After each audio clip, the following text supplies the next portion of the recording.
Hello, everyone, and welcome to the broadcast. We're going to get going just a little bit early here, a little bit before the normal start time. Get rolling. Twitch ad in seconds. Let's check in with the kitties while we wait. Out of the way there. Looks like one of them has managed to bump that camera. Hey there, John Doe. Hello, Sherbet. Hello, buddy.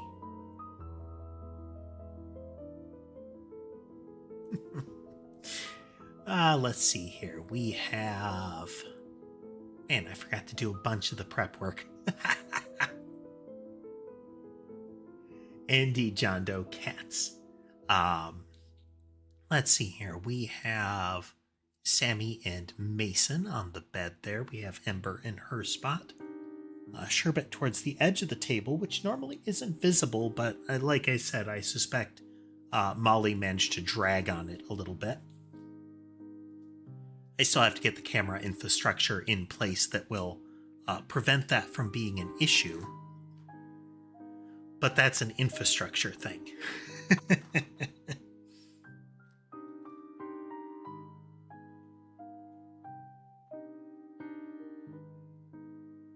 Sherbet passing through. Gonna make up your mind, bud? Oh. But let's see here. Let's put the camera there. We'll correct all those at the first break. Let's see. So today, our goal is to at least get rolling with a redesign of how gates work. So our problem right now is that the gates are all set up to be sequential and fire once. So as soon as a gate opens, it opens forever. And that's not really what we wanted. We want gates that can open and close dynamically. We want gates that can influence the entire stack of gates. The general idea that gates control access to a bundle of behaviors and potentially might be kind of nested is also the kind of thing we want. So if a gate lives within the bubble of another gate, that's okay. So one of the things we're going to have to do is restructure that, come up with whole new logic. Happily, we have the idea of message handling, which is becoming pervasive in that behavior chain. What we'll do is wire it in such that any time a behavior is consulted as far as a message, the first thing is to pass it through the gate. And the gate might eat that message, might trigger other messages, might allow the message to continue but not pass it in. Things like, effectively like the gate causes its whole block to be skipped. That kind of stuff. We want that in there. So the first thing is going to be adding that handling. Now, again, for those not familiar with the channel, we are doing game development. We are doing a lot of programming, but that doesn't mean you have to know anything about programming, about C#, about Godot, none of that. If you want to learn along, you can do that. If you just want to chat, you can do that.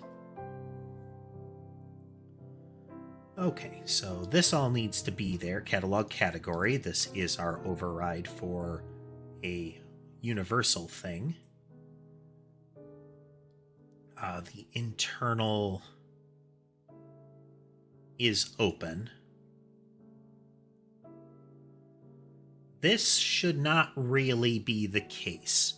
It's not about whether the gate is open or whether we're trying to open it. We're going to switch to a handle message pattern. So let's grab that from entity. First, we're going to close all this other stuff. And we'll grab this from entity. Mask. This is you.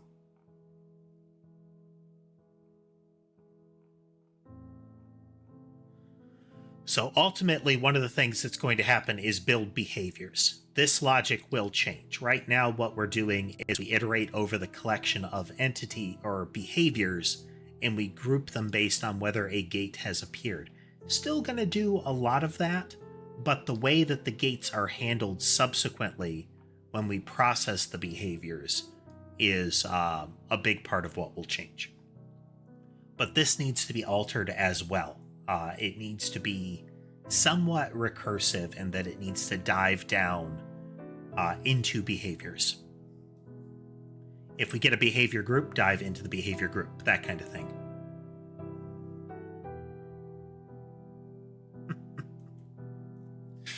One will hope, John Doe. Now, I haven't tested it in compatibility mode.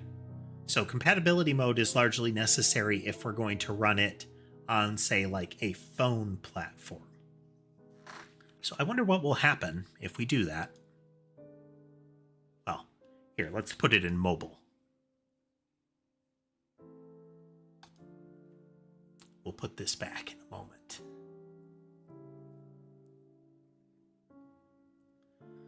So what this does is, I said compatibility mode, but we're going in mobile mode. Mobile mode means it could run on something like iPhone, Android, as far as the compile process.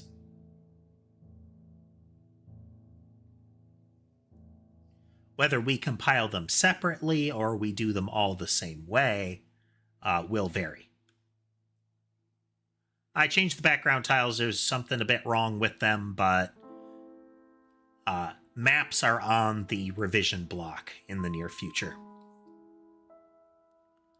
So let's get our flood the screen here. Yeah, one more will cause it to choke.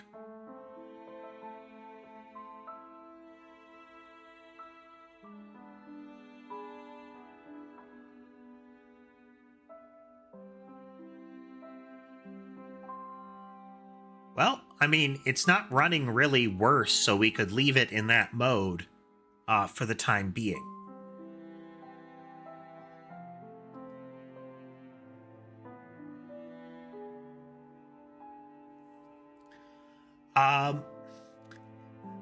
Hello, Dods, but no sounds yet, John, and I'm going to be really careful about incorporating sound. A common issue with this kind of game is a kind of flood of extraneous noise. It's one thing to have the hits on an enemy potentially make a little sound, but I also don't want to make it so that every pickup has a little chime, that every little thing has its own sound, because you can just get a buzz, But eventually there will be something like an impact sound, potentially different for each weapon. All right, let's flood it. For example, I wouldn't want a necessarily an explosion sound for each one of these. Or if it was, it would need to be very subdued. It's running pretty well. Yeah.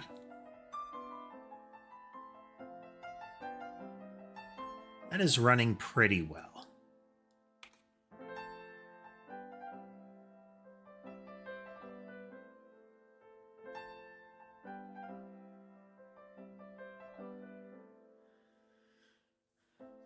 Right. We need to be cautious of sound choices, because a big part of the game will be trying to create this sort of scenario.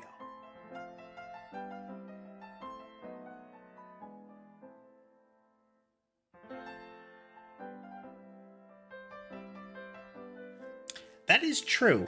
So, Dodd's suggesting, like, why not have dynamic music where it changes somewhat based on what's going on. And I'm reminded of, I think it's like Wii Tanks or something like that, or it was like Wii Play and it had a little Tanks game. but one of the aspects of that game was that each enemy had its own little theme that was incorporated into the music for that level while it existed. Like, if there was a gray tank, the music would include the gray tank's little track. And they would all blend together and make a different music for that level.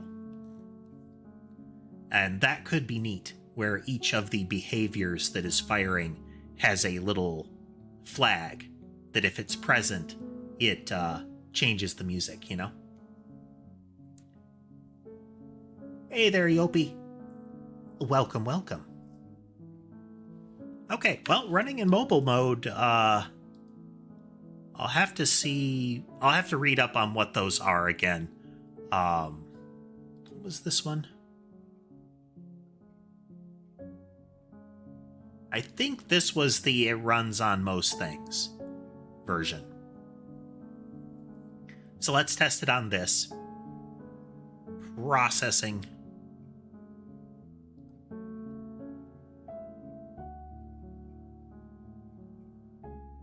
Loading. Starting.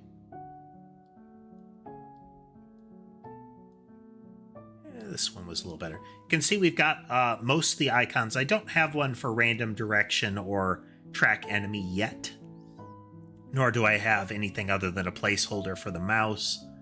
Explosion needs different icons.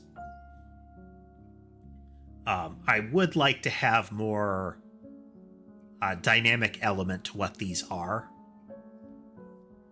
or at least that they look more dynamic on the icon to give you an idea of how they behave.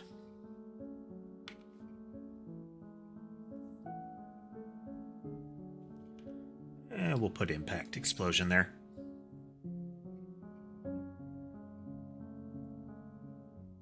Okay, still running clean.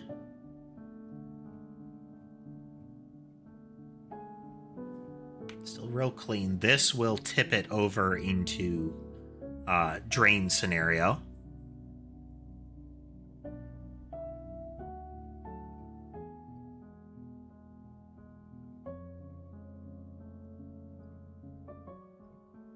Okay, let's take that one off. Switch to this one.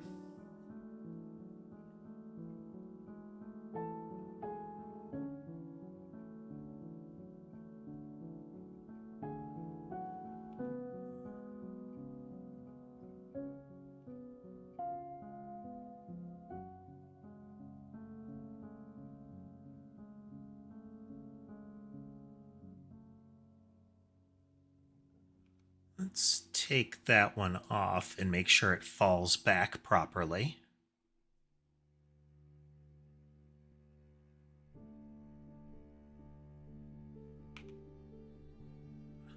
Oh, okay.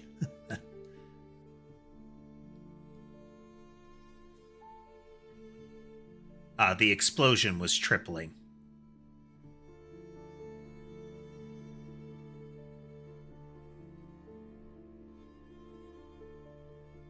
Yeah. We're still able to get about 30 frames a second in this state, which is pretty good.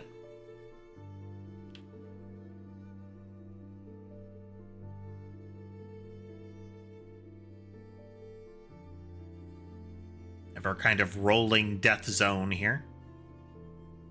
Like end animations, like the yarn ball goes away. With some things, I'm not really worried how long it takes them, or at least that they will do anything other than vanish. Enemies, I would like to have a death animation. Some of that will be using the same logic that I want to use for explosions, and that's having a transient visual. So, create this visual in this spot, and then it goes away.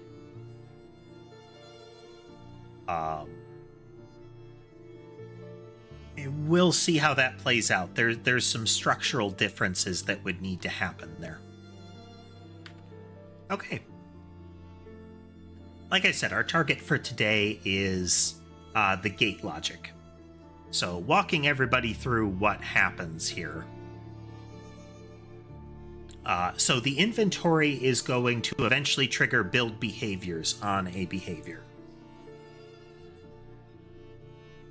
We create a behavior group and we start to stuff it with values until we run into a gate. As soon as we run into a gate, we make a new set of behaviors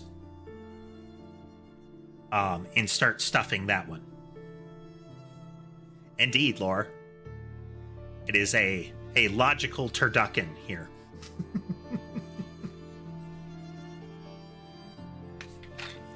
And it will become more of that once we get the better system in place.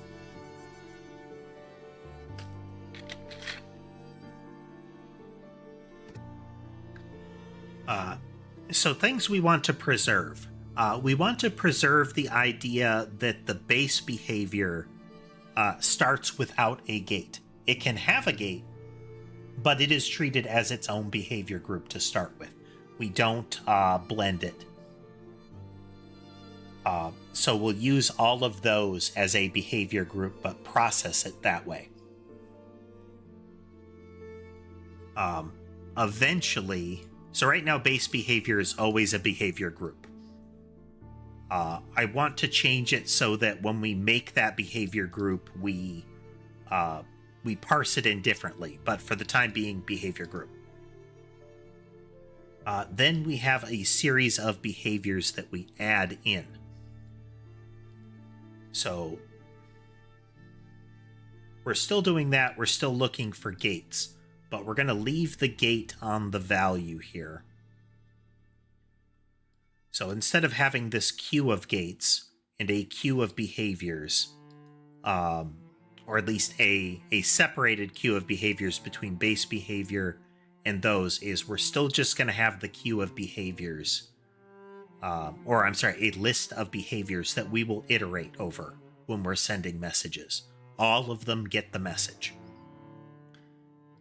And when we come into our entity, is our handle message right here.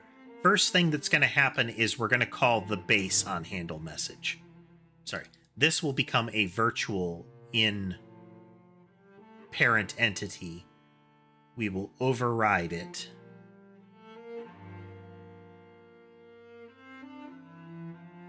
If we need to. Okay, no, this is handled basically, so we need to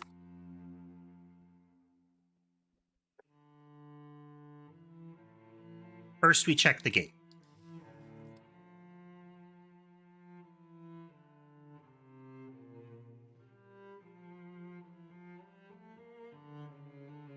So first we pass behavior message into the gate. It's going to decide if the message continues or not, and if it should make it into this method. So there will be a series of values that a gate can return here. Hey, Colin, we're doing pretty well today. Hoping to have a productive week of programming. If you didn't see the schedule, it's pretty much coding all the way to Sunday. On Sunday, we are planning on a Monster Hunter / Left 4 Dead 2 collab stream, where we will do some of the new content in Monster Hunter Wilds, and then we will pivot into a I'm gonna say a escort the person afraid of zombies Left 4 Dead game.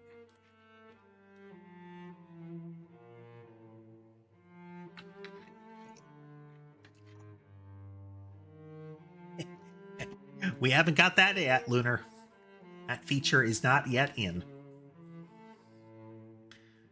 So what this implies is that we have a return from the gate, where we want a specific value if we're going to go into here. An additional value determines whether we will continue or not.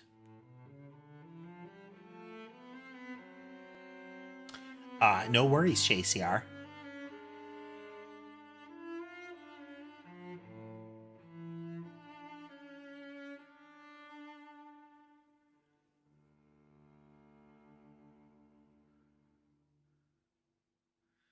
Dodds claims to have invented the greatest carny food ever.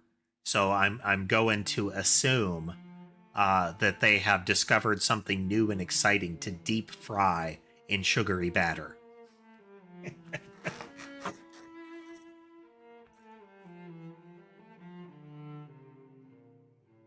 anybody ever done that? So, your turducken is your kind of roasted bird in a bird in a bird in a bird kind of thing.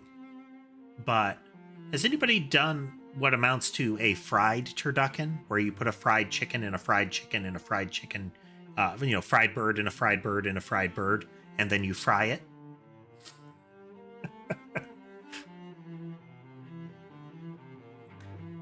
That seems like the pinnacle American Thanksgiving mistake.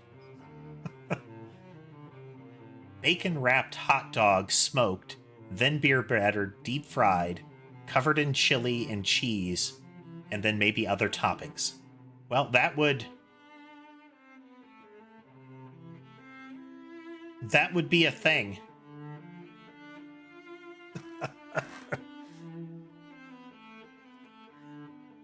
I suspect, Tass, that no, a McDonald's chicken nugget is more of a perhaps you begin with the standard turducken, but then you just throw the thing in an industrial blender first, and then you fry it. Shaped meat smoothie.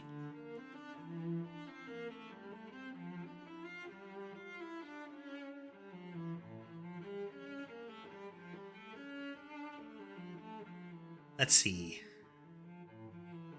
So there's a cat treat that I like to give mine, but I try to do it sparingly because they're kind of rabid for them. The ones I use are called churros. You may have seen advertisements for kind of delicables.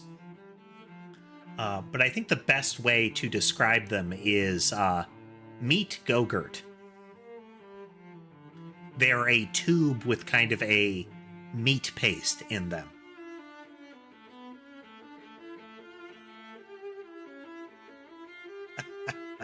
Hey there, James. All right, let's see here. Let's bump that down a little bit. Yes, Dodds, meat Go-Gurt. It has the same general appearance, little plastic tube with a tear-off top that you squeeze from some point at the bottom to extrude the contents. All of mine except Sky love them intensely, and it is a bit of a battle to make sure that everybody gets some, especially Ember, since Ember is...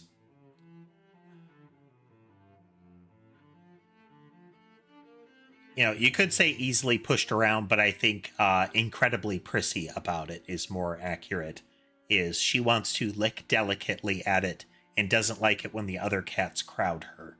And given that the other cats are much more aggressive about wanting it, it becomes a game of like running them around so that each of the cats gets a little bit. Mason, being the biggest problem cat, is that he will shove the others out of the way and try to grab it and take it for himself. Sky doesn't like them. He does not care for them at all. He does like greeny treats, though.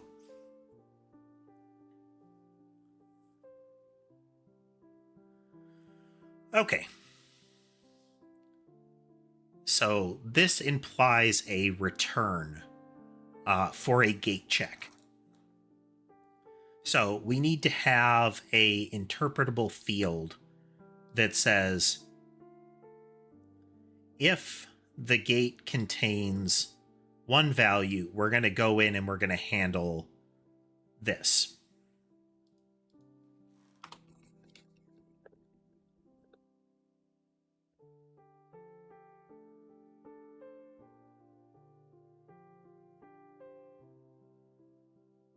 Then it's going to allow the behavior to keep it.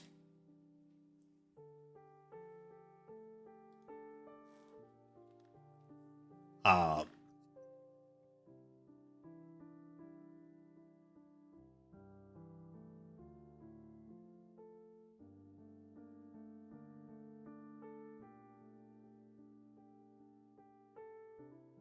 so ultimately, there's two effective returns. There's allow the message in, then there's allow the message to continue.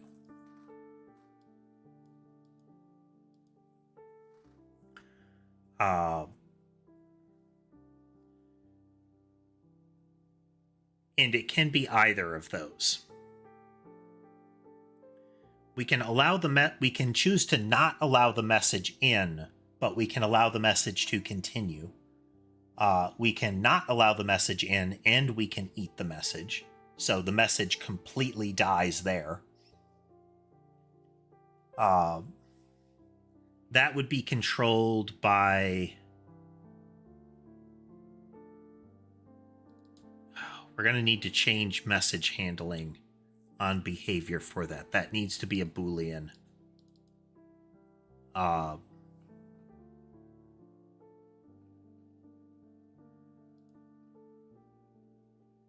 It handles the message, passes it into each behavior. Oh, no, that's in behavior that this will happen.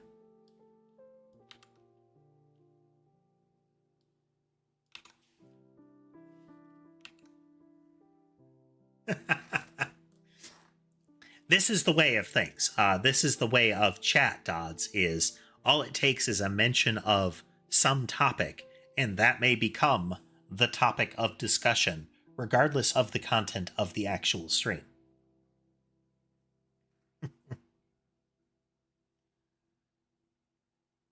Let's see. I think... Yeah, Ember is in her spot. Molly is on my footrest. Sherbet is over on the shelf. We don't actually get to see him much. He is usually nearby, but out of sight. Or in limited sight. Sherbet has the same coloration, like the white and kind of tan. But his appearance is much more modeled. Mason has a much more symmetrical look to his fur. Mostly kind of tan on top, white below. Sherbet is kind of splotchy. I know, right, Lore? We offer a chat and we chat with people. Hey there, GX. Welcome. We're chatting and considering how to get our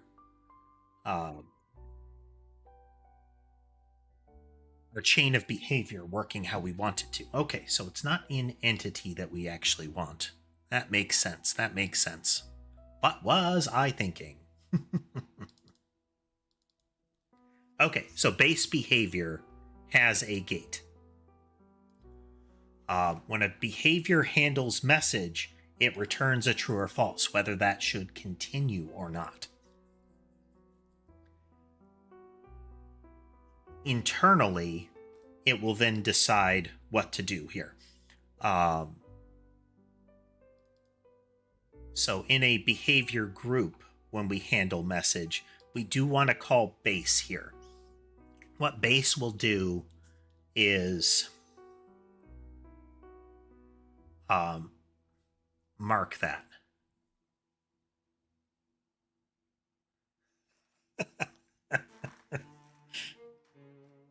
SpongeBob quote. Adapted SpongeBob quotes, Dodds. Very nice. I've only encountered most SpongeBob stuff through memes. I have seen some of it. I am... based on internet videos and commentary, I'm told that the series has not aged well.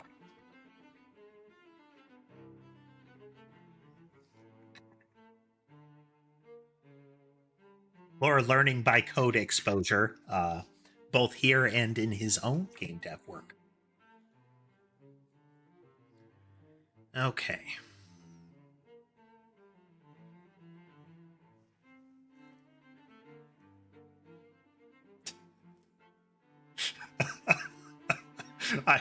I love the implication of that. The show got better when the creator died, and then it fell off after that. Finally killed that guy off, was holding us back. Okay.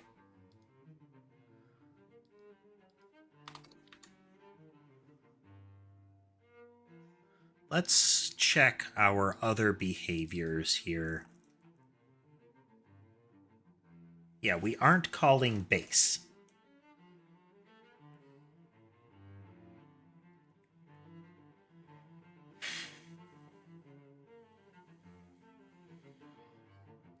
Okay, if we preserve an internal value that is the gate return.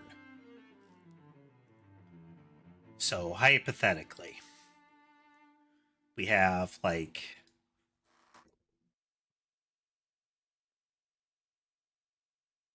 we have a gate return value here.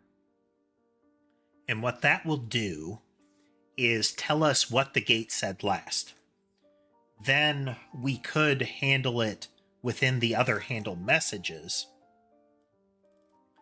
But that's still not right.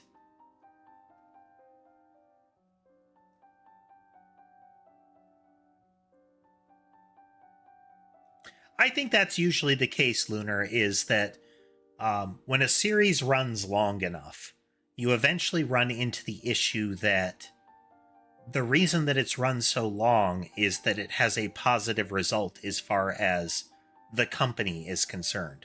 So any deviation from what the company perceives to be the right way to run that show gets more and more resistance over time. You know, this is one of our flagships. You can't mess with it. You start to get that kind of sacred calf vibe, you know?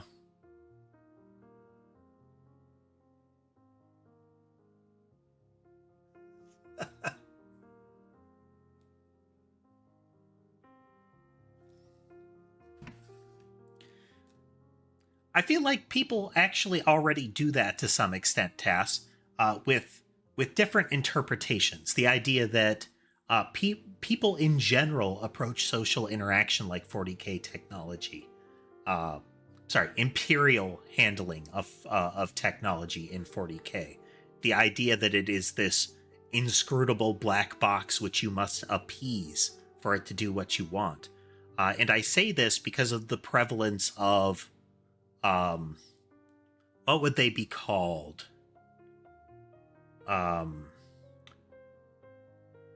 You know, the guys that think that there is, you know, this one simple trick to get the ladies to like you, kind of folks. You know, these are the folks that say, like, if you approach the machine with the proper incense and the proper chant, then it will always function as you wish.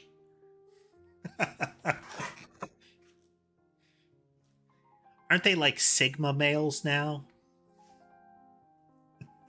Because Alpha wasn't cool enough?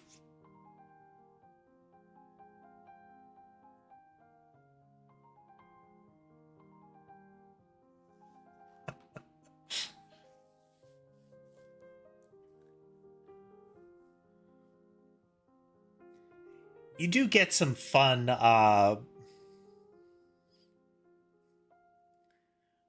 kind of achieved knowledge, or at least accumulated local knowledge with things. You know, this particular engine, this particular gun has to be treated in this particular way, like this individual machine, or else it doesn't do what you want. Again, that appeasing the machine spirit kind of vibe.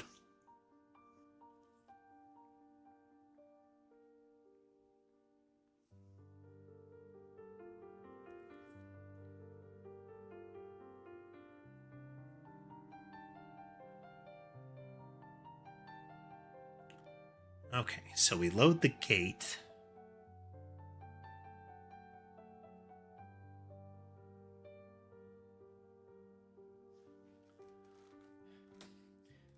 So unless I have handling in here for how this functions, then it's not going to play nice.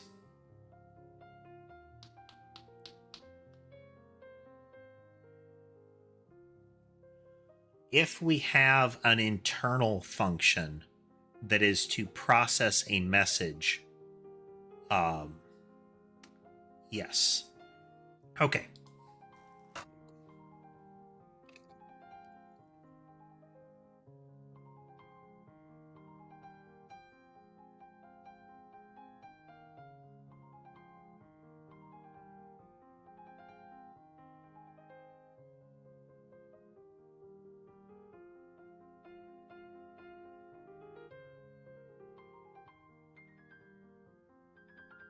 Okay, so what this is going to do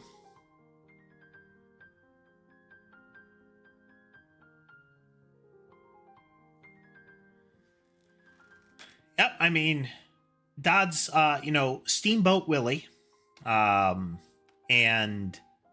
Winnie the Pooh without a red shirt, have already entered public domain. And those are the individual characters for the most part. There are other elements of Steamboat Willie.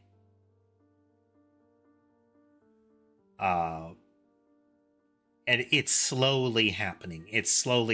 I do kind of expect that we're going to see another hard legislative push to extend copyright control because that is happening. Mickey Mouse is really the driving force, in a simplified fashion, behind problems with IP law right now.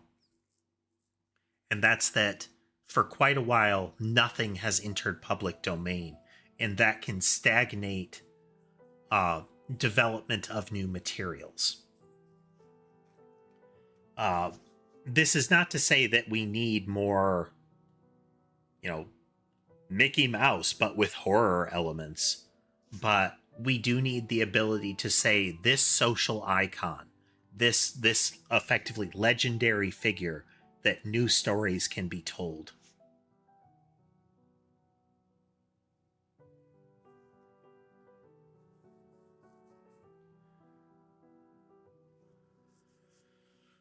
But I don't think we're going to get that unless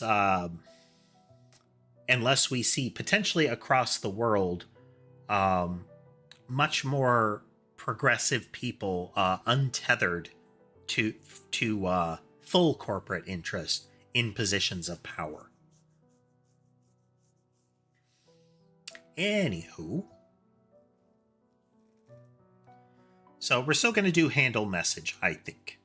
That's a nice universal.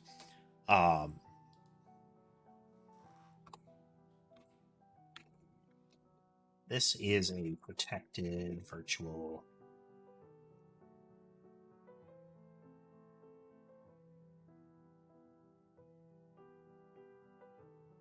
And we're still going to get the same thing in here.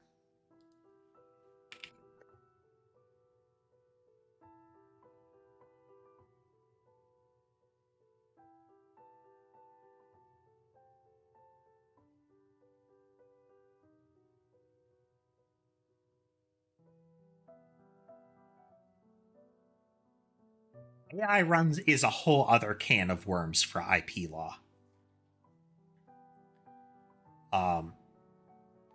AI approaches the kind of the eternal corrosion of the creative endeavor from the opposite direction.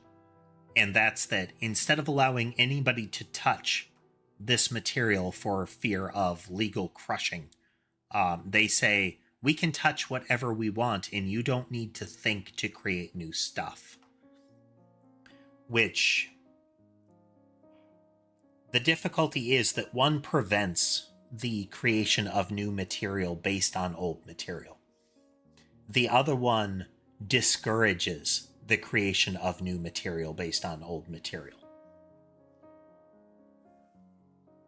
It's you will not generally get new material. You will get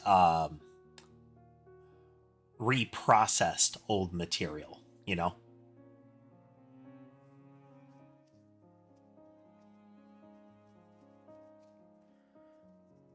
If we're lucky, we will get a refinement of IP law and a rollback or erosion of copyright law as it stands.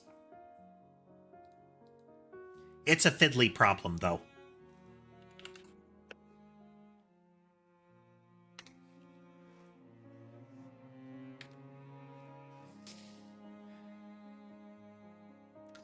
We need to change the way that this is interpreted. Okay, no, there we go. True if it was consumed.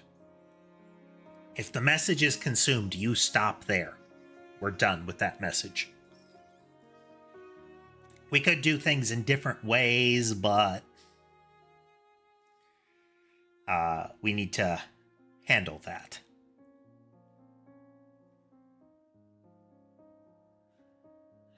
Okay, so this will be...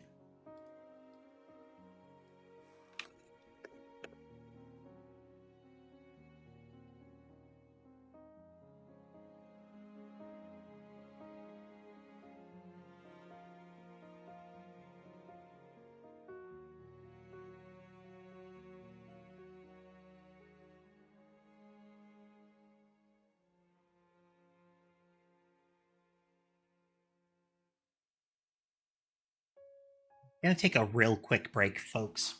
I will be right back.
And we return.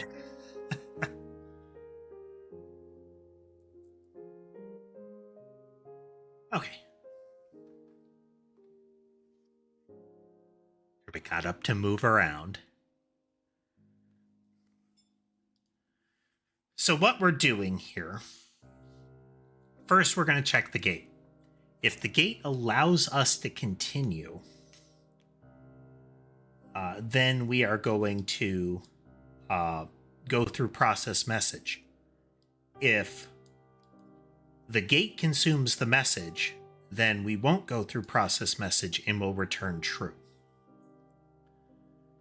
If the gate does so, the gate can do two things. It can allow process message, and it can consume the message or not.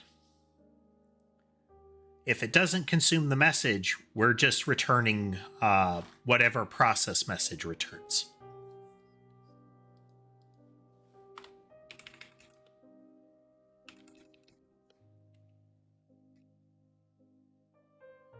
Set this to false initially and return that.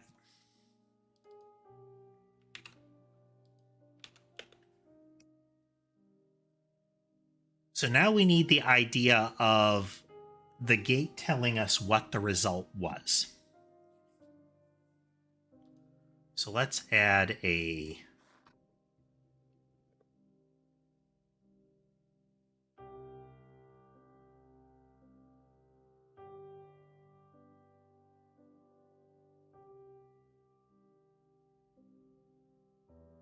ultimately going to be an integer.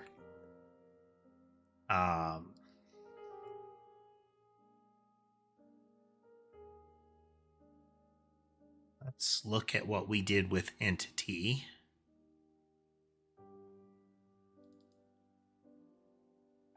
So in entity, we set up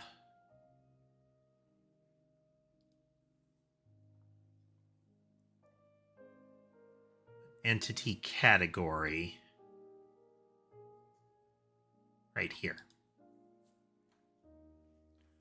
Static class with these values.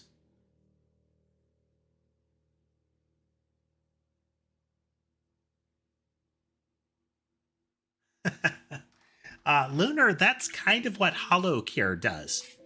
All of the enemies are derived from the fan base, personae or similar characters. And the idea is that you are saving them in some fashion. So you get little hearts and whatnot when they are removed from play. Despite the fact that it looks like, you're spreading napalm over them.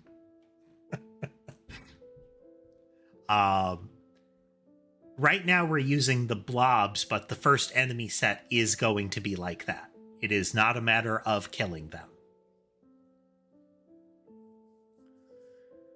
Okay, so we're just going to make a public static, and we're going to use that to have special constants involved here.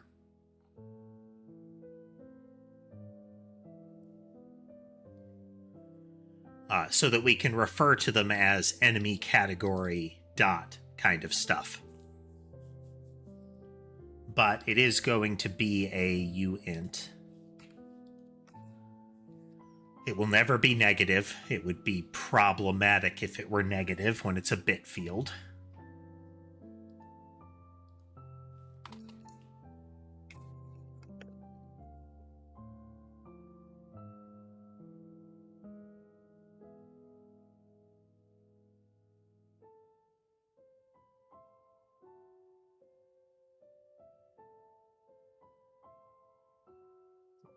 Result.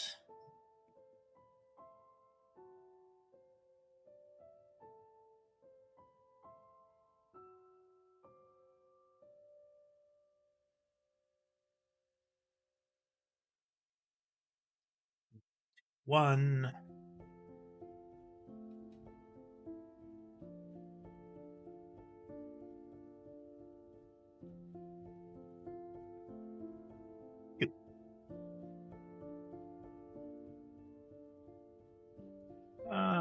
We can truncate that.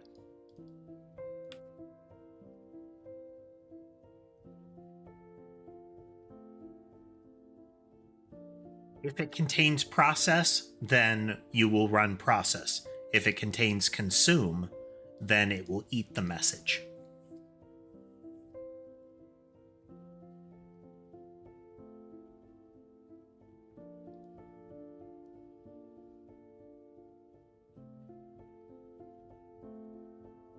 A new word for what, Tess?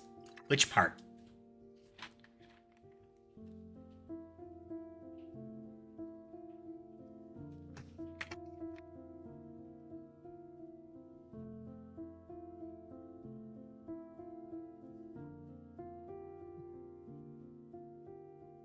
Trump is an amusing word.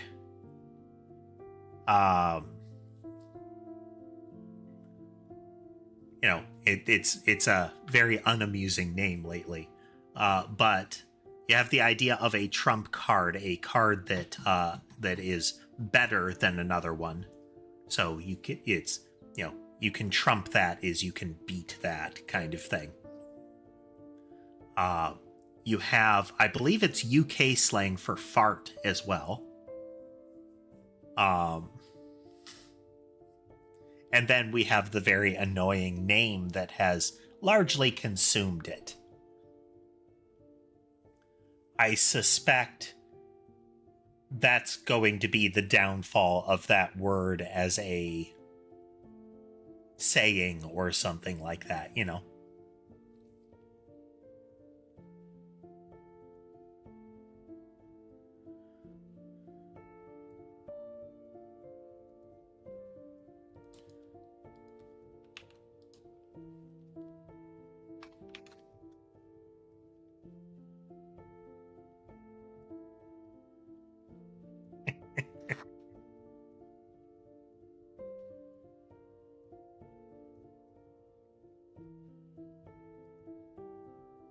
I mean, I feel like we can do better. Is a nice, safe way to say that without necessitating a understanding of the capability and politics of an individual. I do not disagree with the assertions that you are making based on those names.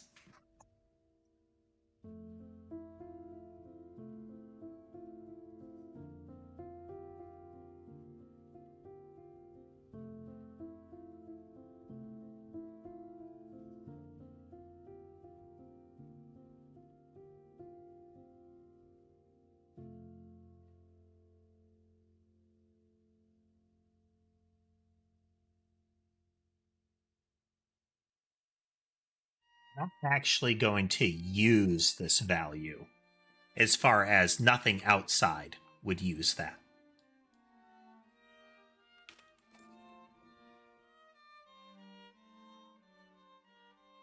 This is a stand-in for 0. Keep the curtain drawn, you know?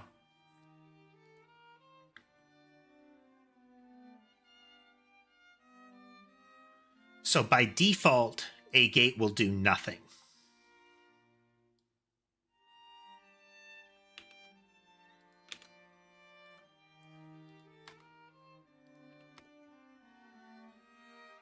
We're not going to indicate a result from try open. We're just going to handle it here. Then we go into the behavior, and we have process message. This is where we are going to handle this. So we have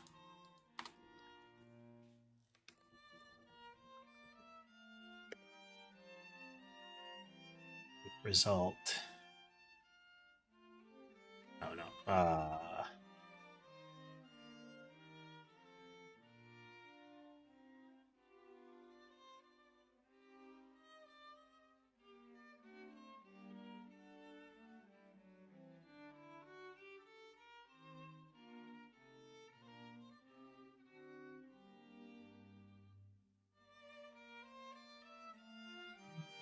That could be nothing.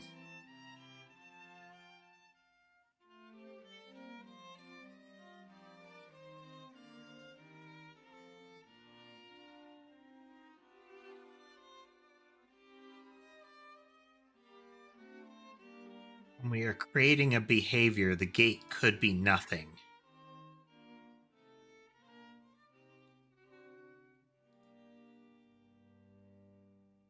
Base catalog.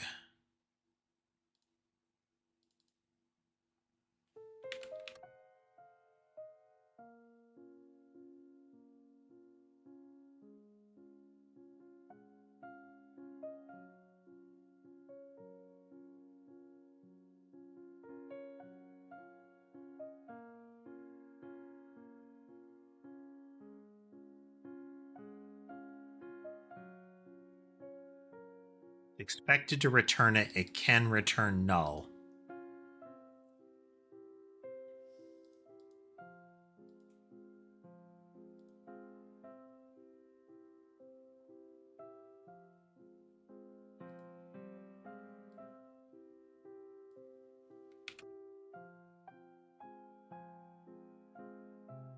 So we are using it.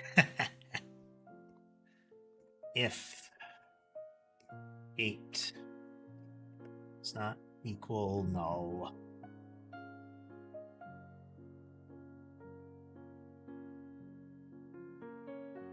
So I already set gate result to nothing. Its suggested completion for this line is set gate result equal to nothing if there's a gate. But why IntelliSense? Actually, is it still IntelliSense or is that a brand name? Is that like Kleenex?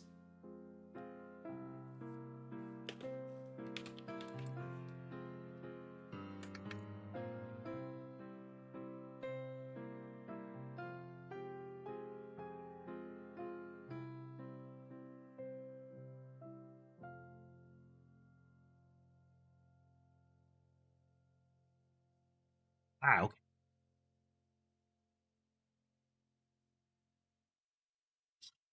Assumed to be a brand name.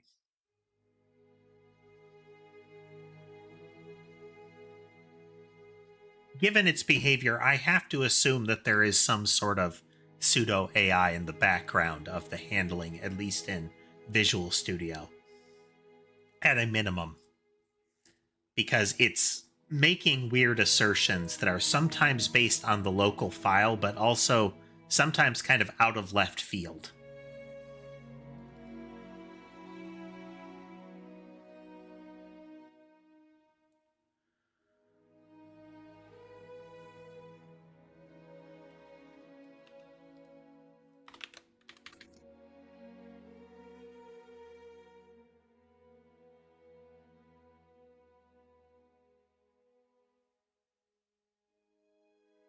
If a result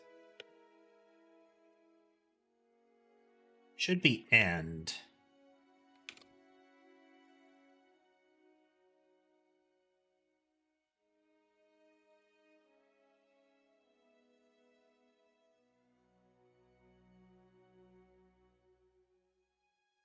equal to gate result.process.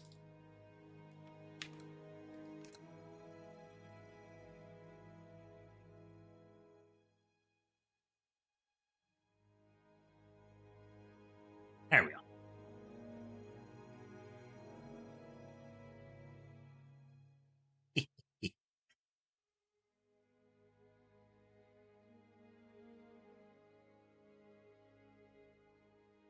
Okay, so then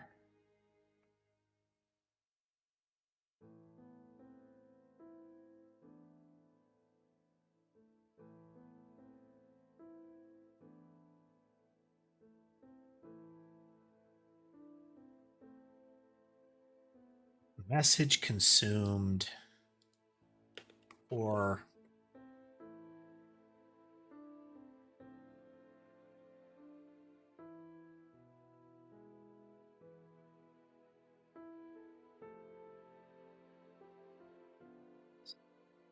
to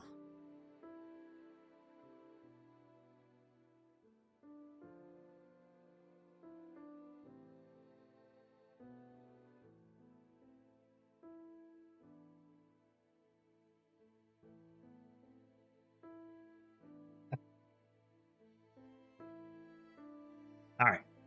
So we get to the end of this and say, if the processing has consumed the message, or if the processing of this message in this behavior consumes the message,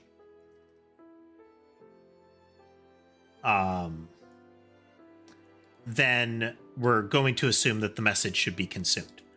Otherwise, if the gate said you should consume the message, you also consume the message. Since we are potentially going to be setting it to false here, true here, we're going to assume that we should check this one first. These are not expensive checks. I'm just going with the idea that go with the one that doesn't require additional processing first. If this is false, then we're going to do the end and equal here, and then we'll return it. Okay, so handle message for a behavior is no longer virtual. This change that I'm about to make, it will not like. Boop. This one is virtual. All of the handle messages in every behavior needs to be changed to process message.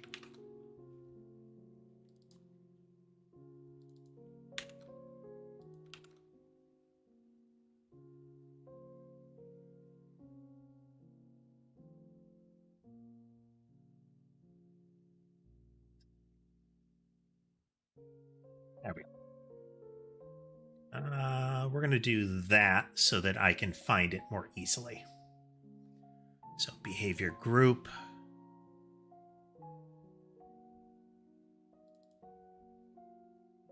Empty behavior will do nothing special.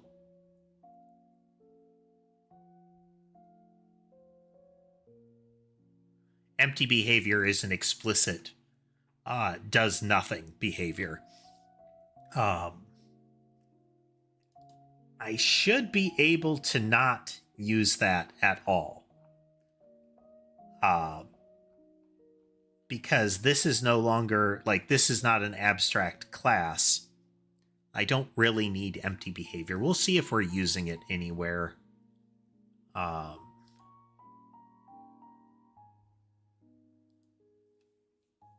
In our references, we'll revisit that.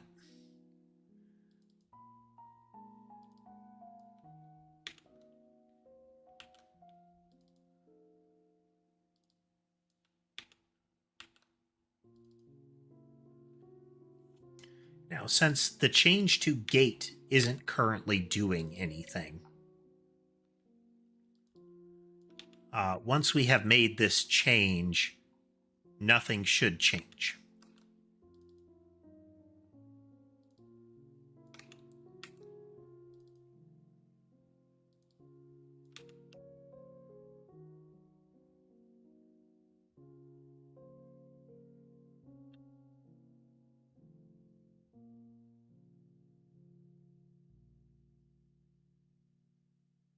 Messages don't handle message. They are part of the message, okay? Movements are behaviors.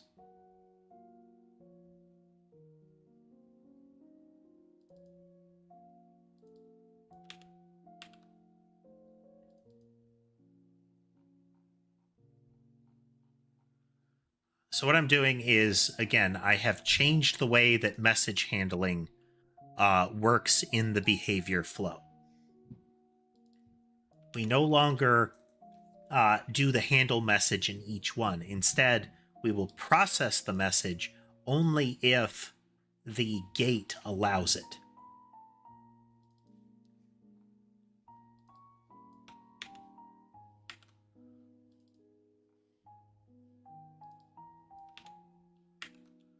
This is going to allow us to do some interesting things. Spawn points are spawn point, targeters are targeters. Okay, this should be all of them. We're going to do a quick check. See if anything explodes. Something exploded. We didn't get our multipliers.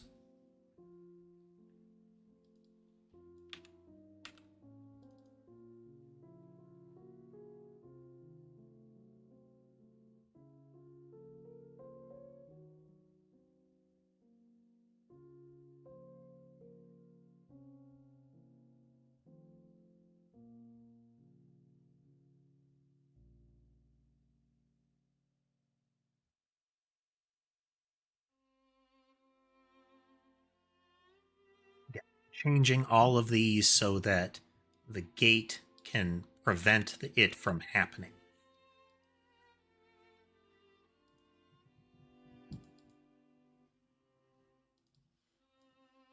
Timers. Yeah.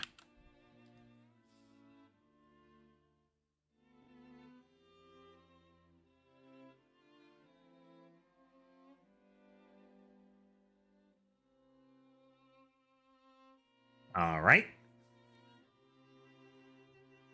Okay, that is because gate is not returning the right thing. We are saying gate.process is the default thing. All of the gates were eating the messages. Still not right.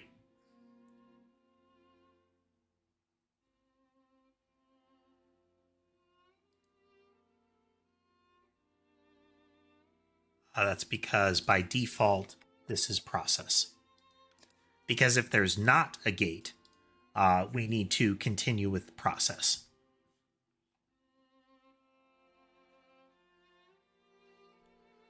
Once again, this is programming. Make a change, verify if you blew everything up or not. Those, one of these, one of those, one of these. Oh, it didn't like that.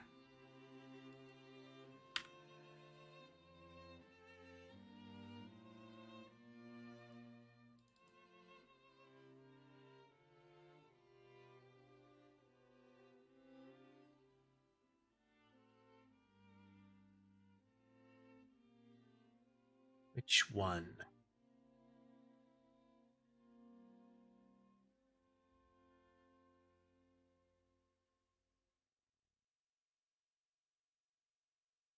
Ah, because we're calling handle message.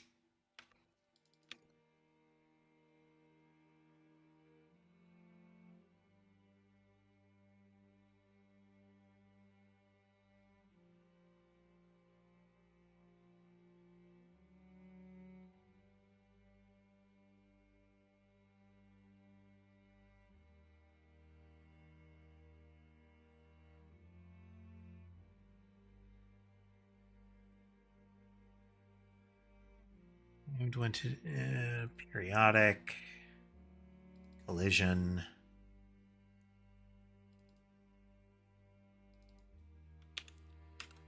That's why.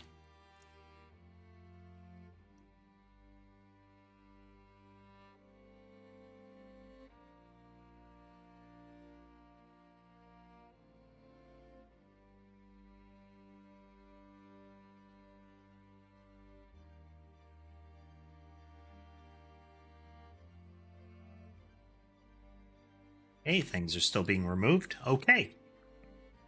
We now have the basis for how gates will work going forward. So instead of ever calling things like try open, we're just going to call into the behaviors.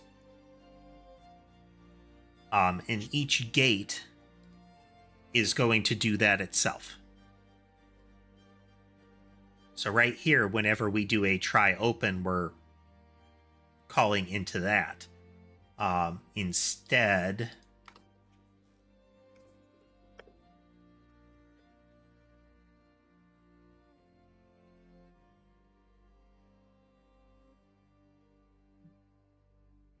we have that in gate, right?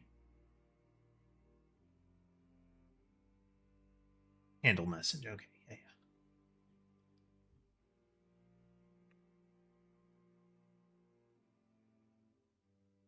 Override. It's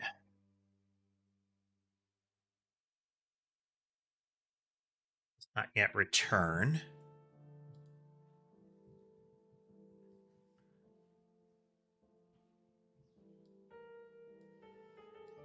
We're really going to primarily be doing this.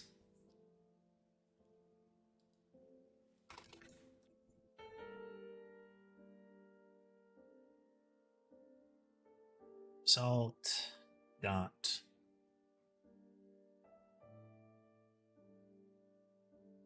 By default, this will eat the message.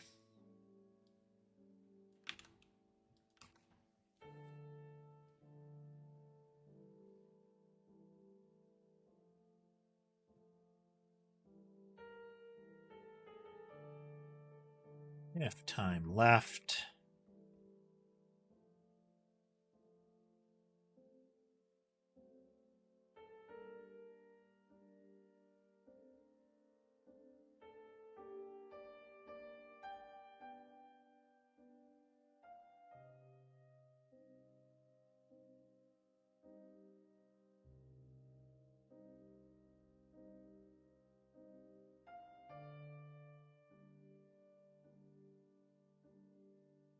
No.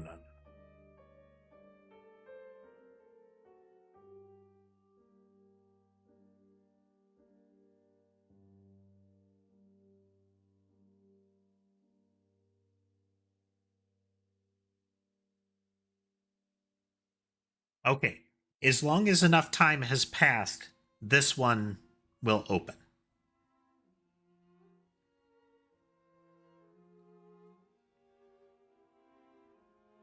So when it's copying time to wait, this gate would reset each time.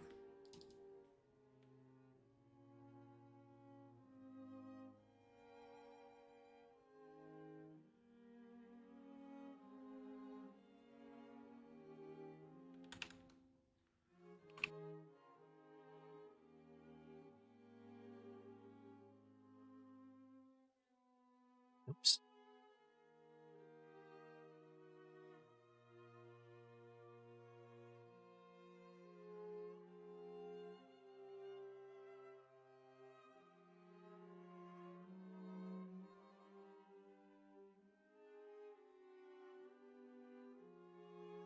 Increase time left.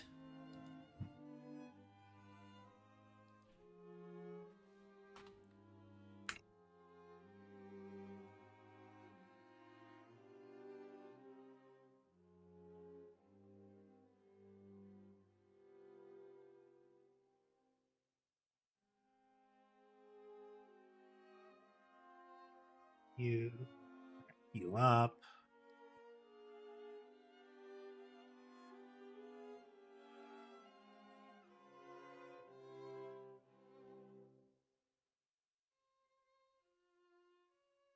So this is if time left is less than or equal to 0.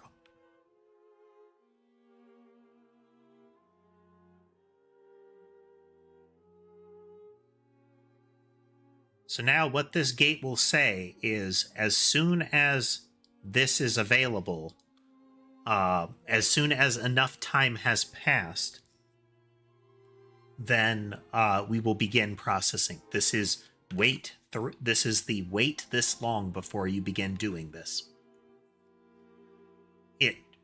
With the new logic, this will no longer prevent prior values from firing. I may add logic for something called a gate lock, and that is a gate sending out a message that says any gate that receives this message will be locked regardless of what it would normally process.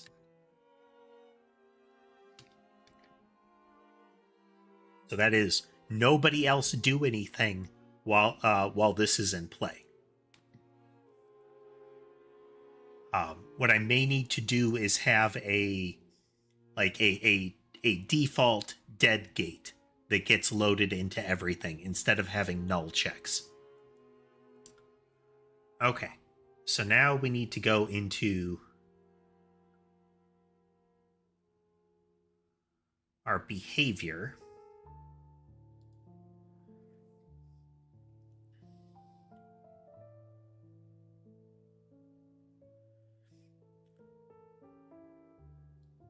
And the behavior, we are just going to go into the behaviors and call handle message.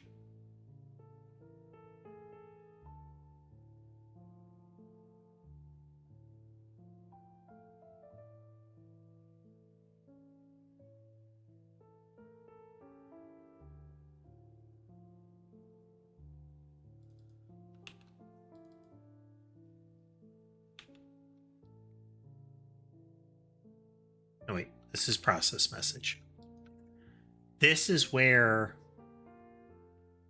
okay, so the behavior gets handled message. We are going to pass through it and get each one of these. So as far as the behavior is concerned, the gate is being handled here.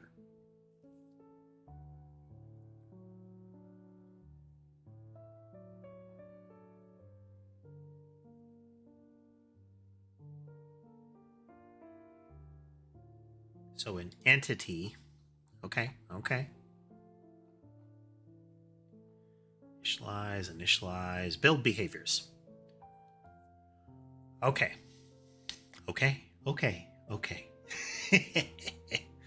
Let's...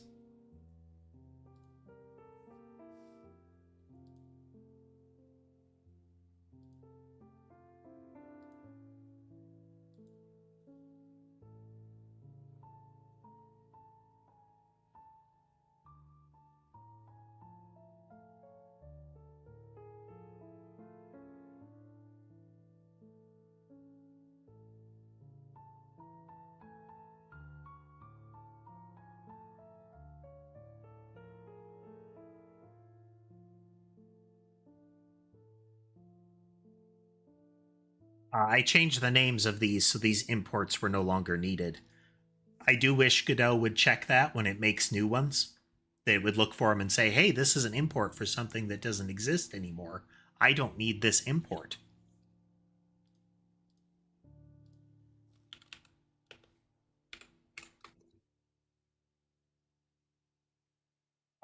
With the current system, I'm not seeing a big performance hit from using GL compatibility, so we're going to keep using that for now.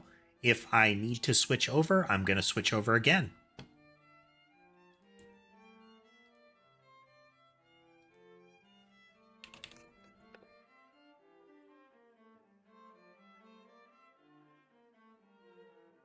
These are a little less obnoxious to look at. The current tiles in use are a little less obnoxious to look at.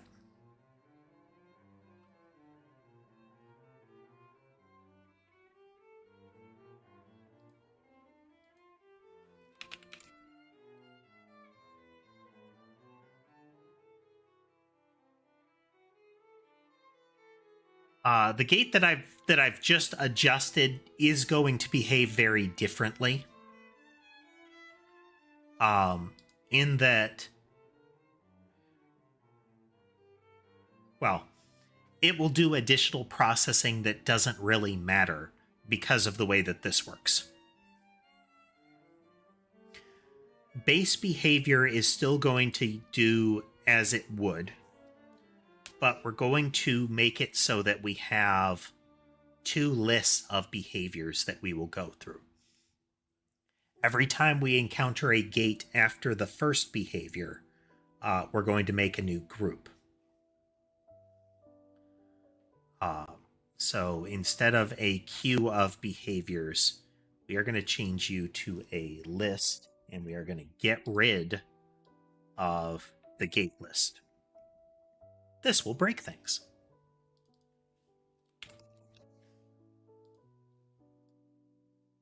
We no longer have a collection of gates.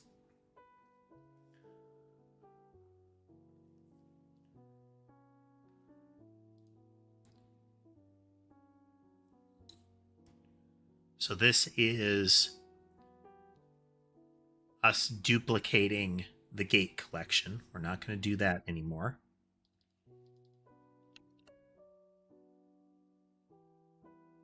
This is us duplicating the behaviors list. So when we're building the behaviors, we clear out our existing list.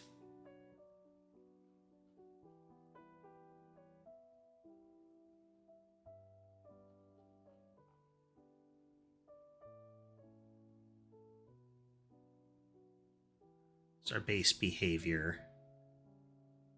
It's our copy.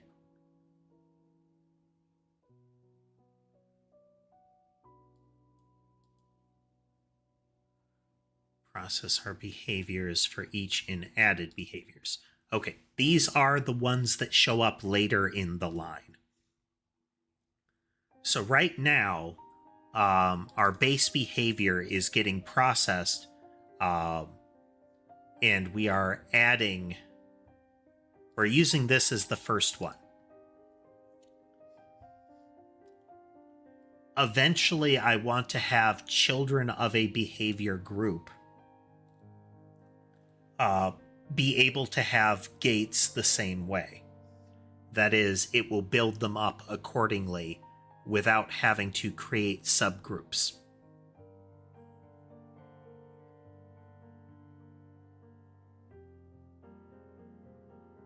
Because what we want to be able to do is lump a set of behaviors and say everything inside this behavior group doesn't happen if the gate chooses to skip.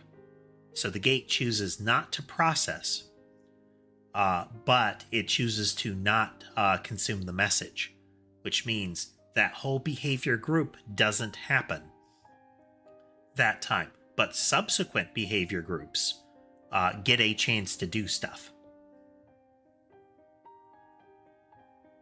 So we could do things like stop after this long kind of stuff.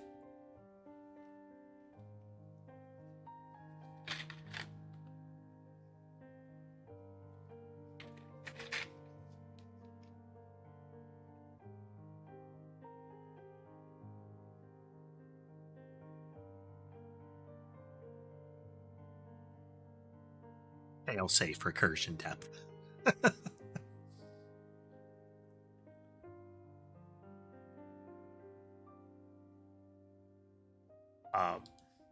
We may need to extend that, but this is an infinite loop baffle here.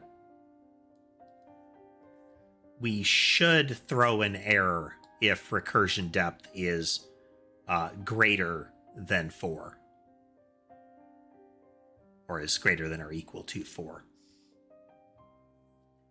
Or whatever max recursion depth is, to prevent us from having too much. That number might need to be much higher based on this.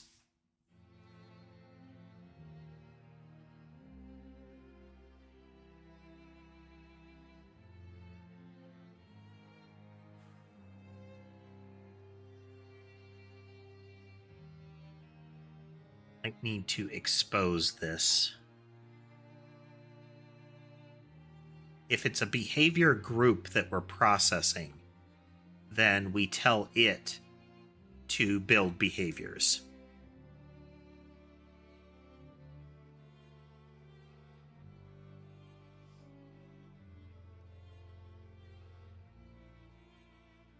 And that its internals would do that. Let's get it to be where it is currently, and then we'll iterate off of that.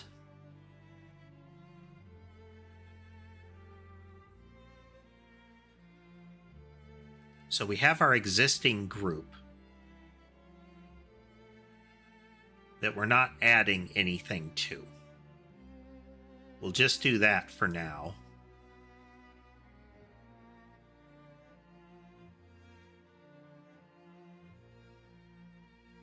So when we're done processing it, we add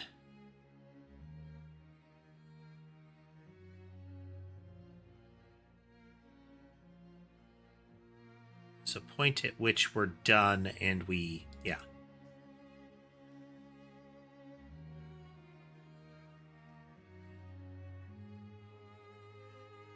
So we're going to add here.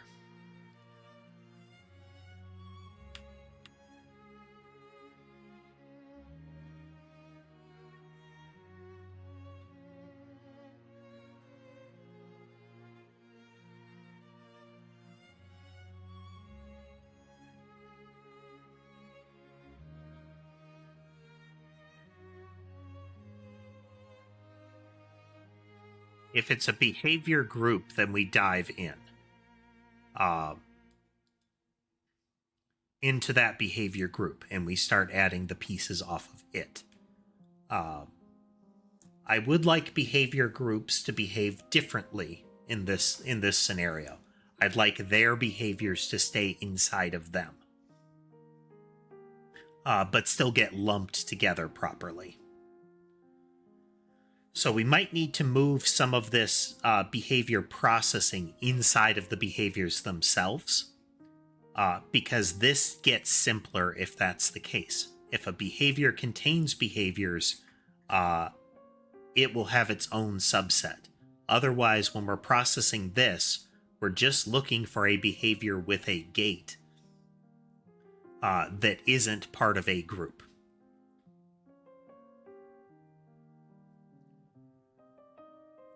We'll fix that eventually.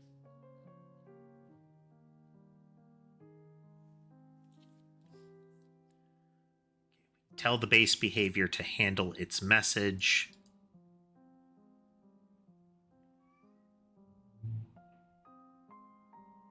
We're not going to do anything with the gates.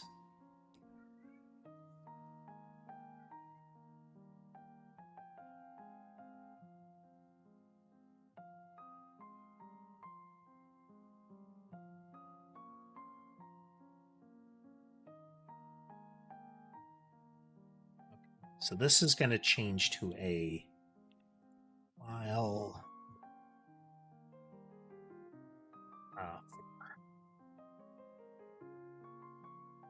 int I is equal to 0.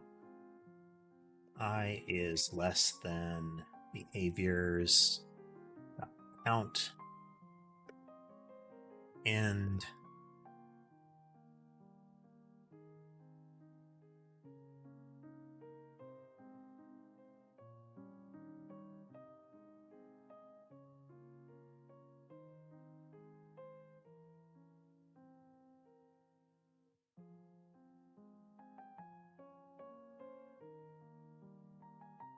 I++.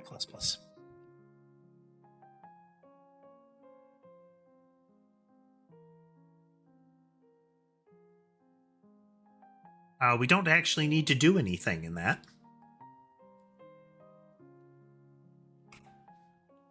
This is until we're out of behaviors or we're done processing, or until one of them says we're done with this message.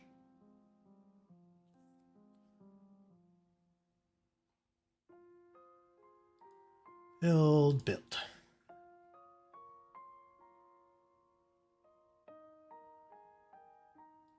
Did we break it?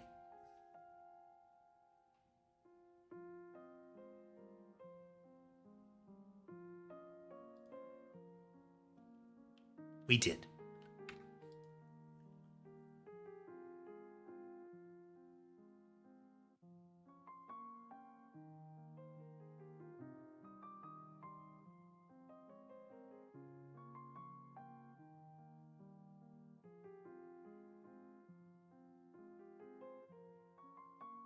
Okay, the first thing we need to do for these, so we clear out behaviors. We're going to say build behaviors out, and we process behavior from there.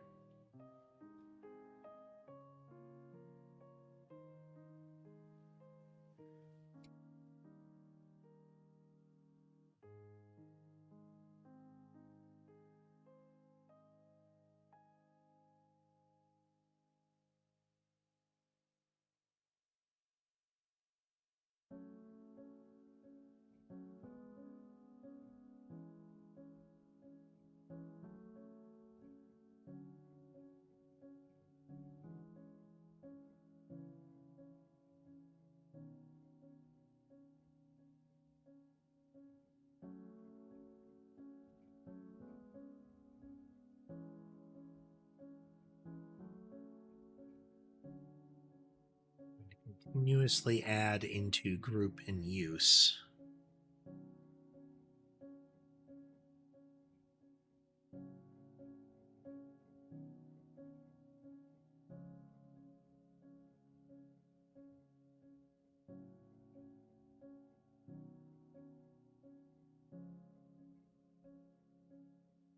Where are we changing group in use, though?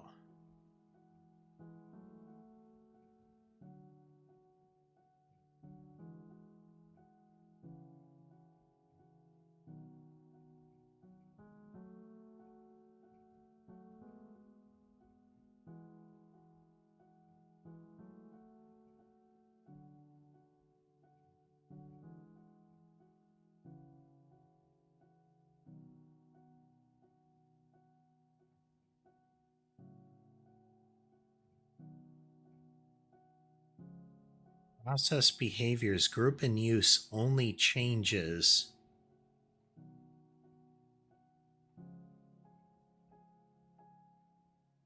based on current group, which is always the group in use, except for when we initially call build behaviors.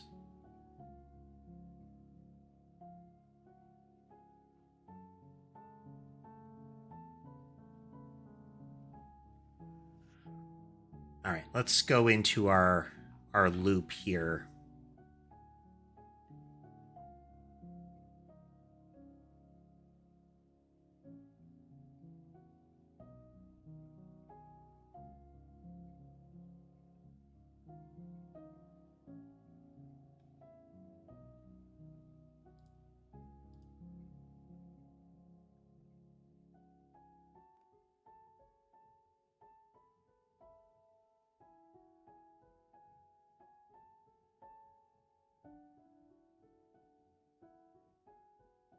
Okay, we have no behavior count.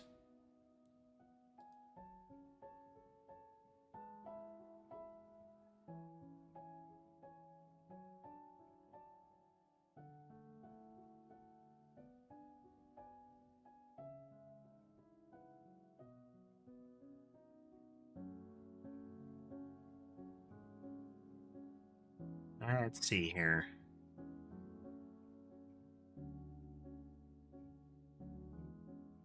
So we now have a new behavior group.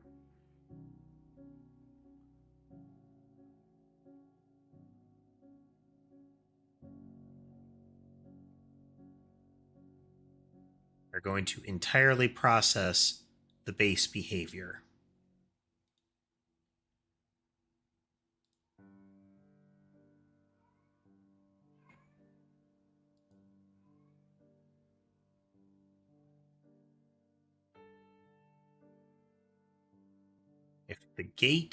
If the gate exists, we add that behavior group to it. I think this is where we have a problem. Let's...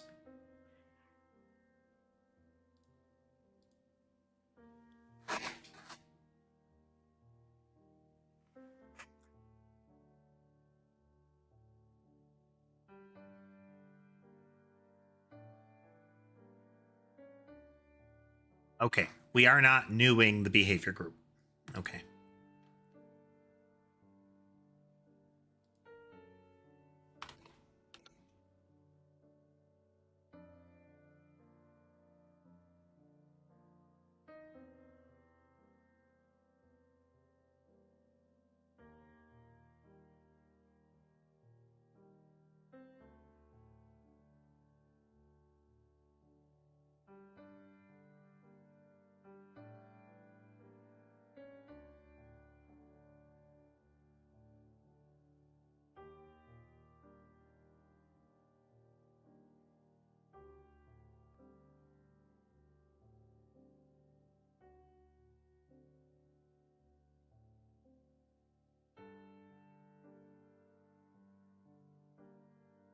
Still not right.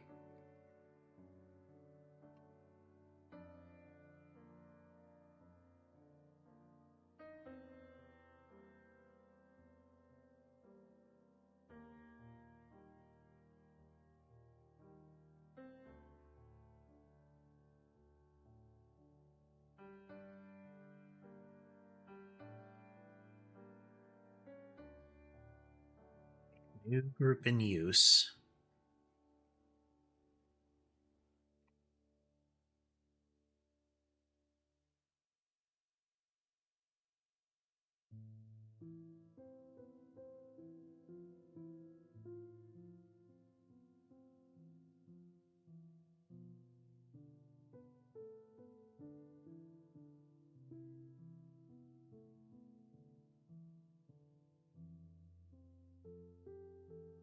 Add that there.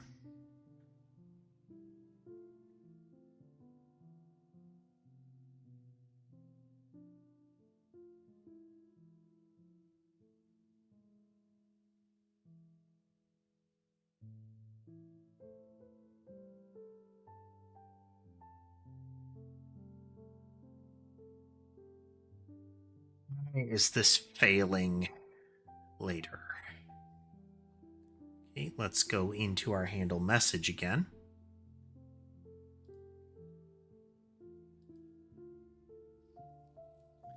See what we're up to.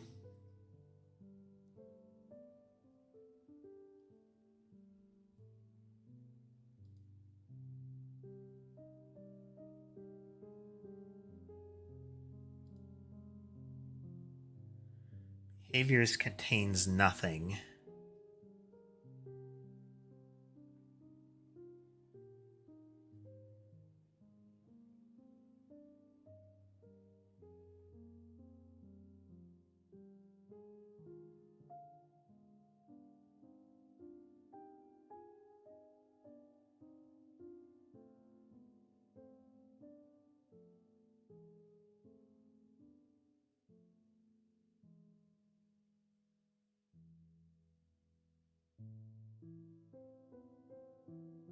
Base behavior is never getting into the behavior list.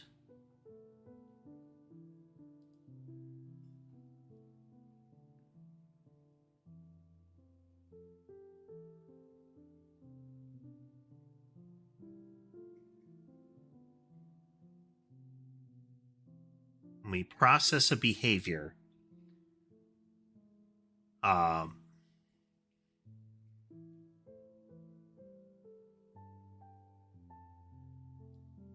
we're adding a copy of the behavior that we pass in. If it's a behavior group, first we iterate over.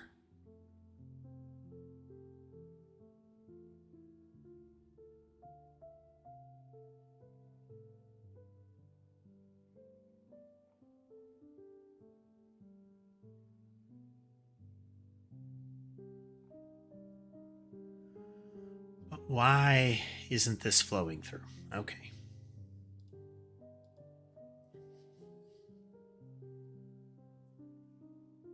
All of these should have a base behavior.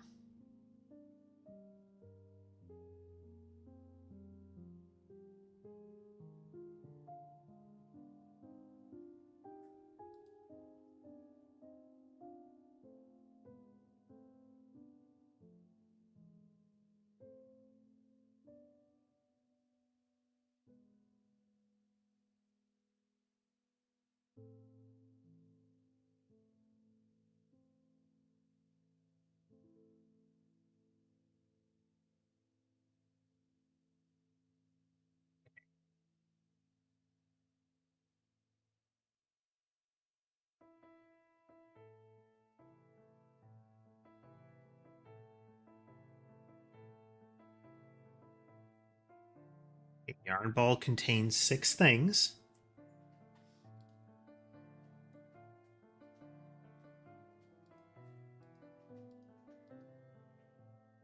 Get all the way to the end here.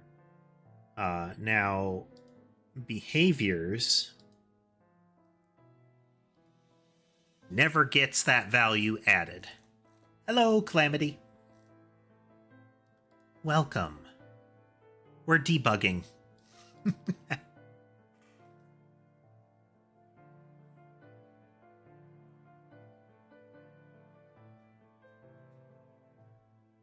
New group in use. We are passing in the behavior to process, the behavior group to process. So the first one is a behavior group. It always is by its current nature. So it is a behavior group. We're making a bullet heaven style game. So fire lots of projectiles all around, keep the monsters off of you, kind of thing.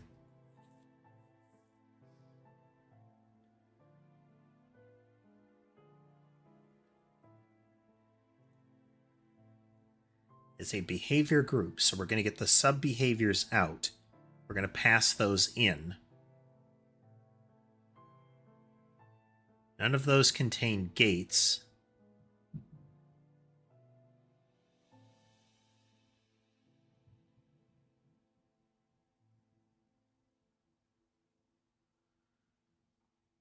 So we are going to keep adding it to the current one. I'm using Godot to write this. So I'm coding in C# using Visual Studio, referencing Godot engine.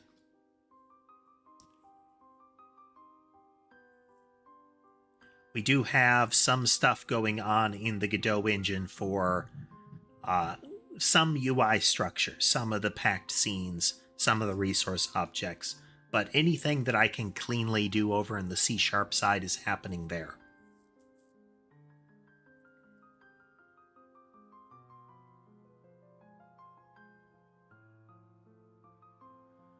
So behavior, we add the behavior here.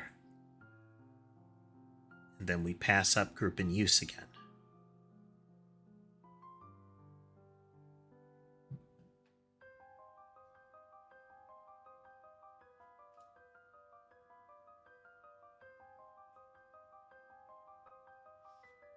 When we do this, is behavior ever getting into it? Eventually, behavior will get in here.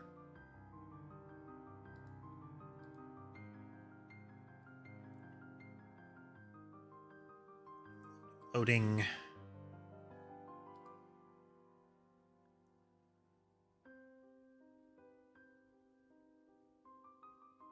This now has one behavior, a lifespan. So pop back up.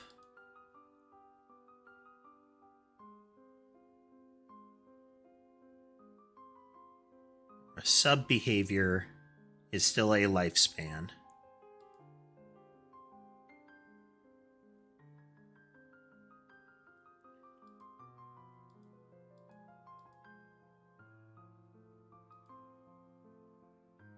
Group in use now has 2 in it.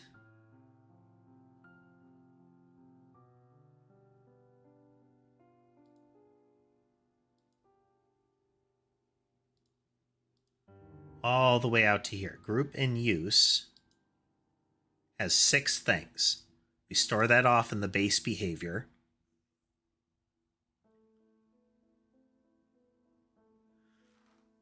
I've actually found Godot easier to use for the way that I code than Unity.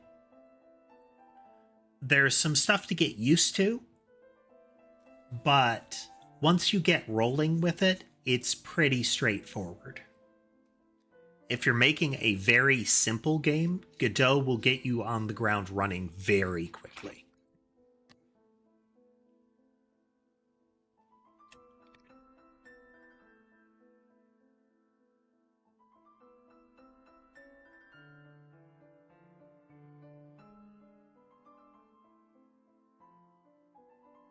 Found it less confusing going into it, and then after that,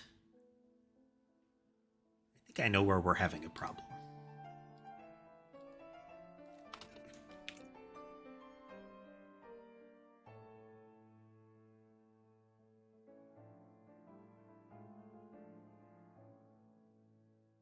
Use should already have been added. Using GD script is optional. I actually have no GD script in the process right now. Everything is a C# reference if it has one. So in the core scene, this script right here is core.cs. So it extends Node, I can run it. And because it extends Node, I have access to things like ready and on exit tree, that kind of stuff. Input handling stuff. You can get all of that in place. But you need to do there is very little that you need to do on the Godot side.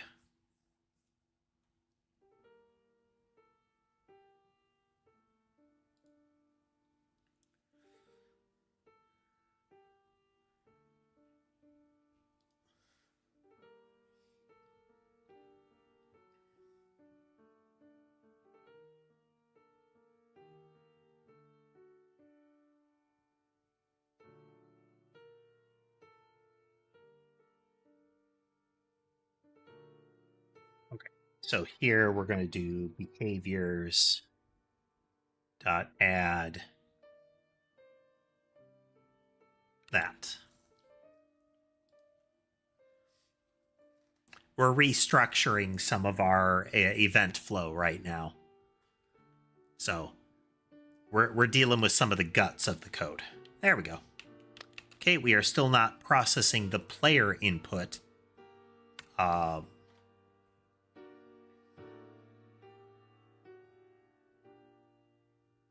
Which is strange.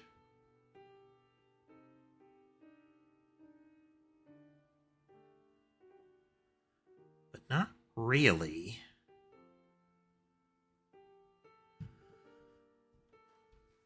Because once a entity is added, we need to do its build behaviors. But the player is never set up that way. The player is never emitted as if it were a weapon or a spawner.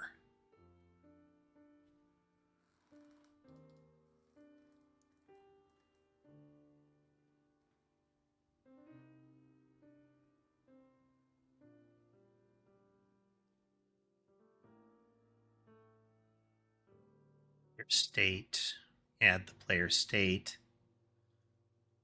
We call into load player, which we need base player state.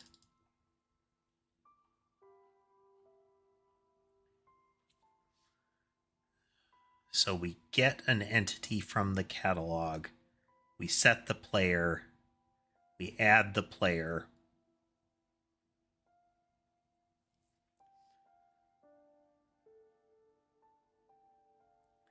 In this case, we're lining it up. So if we do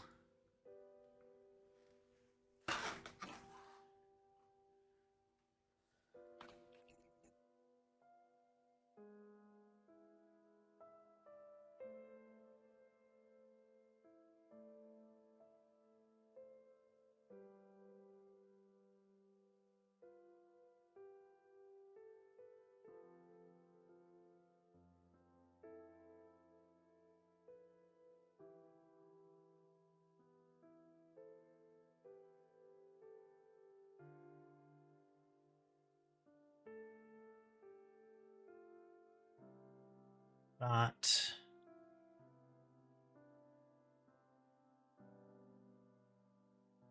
go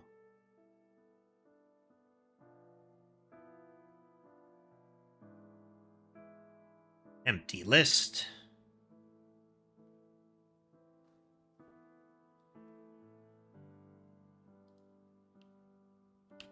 there we go.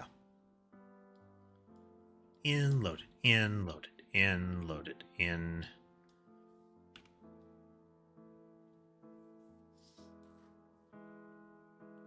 So Bullet Heaven style game.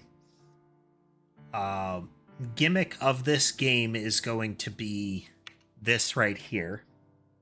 UI still needs tweaking. I like this circuit that I've created. I don't know that I'm going to use it here because it is very noisy. But adding or removing these modules from this makes the weapon behave differently. If you're familiar with games like Noida, Magicraft, Bioprototype, many others, then it's in a left to right flow, it handles these. So shortly after coming into existence, it will begin firing 3 projectiles at a time. So 1, 2, 3, 1, 2, 3. Each of those projectiles splits into 3, then each of those into 3, then each of those into 3. And the projectile will blow up on impact.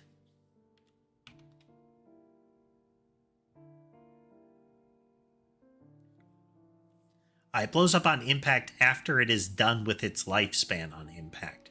When a bullet bounces, it does not count as a final impact, as if that collision killed it. We do still get some multi-collisions which need to be worked out. but we'll see how that goes. Let's test a gate. That's not right at all. Why did they suddenly speed up with the addition of a gate? Because this should say, until 3 seconds pass, this is not allowed.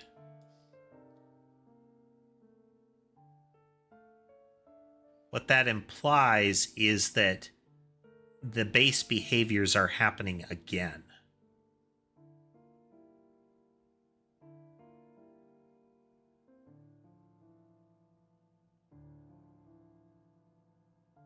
Huh.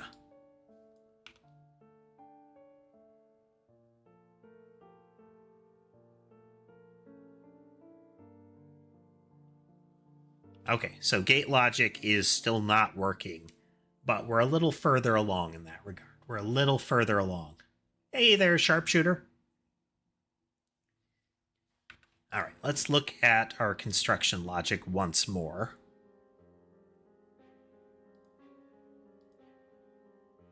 It's in our entity.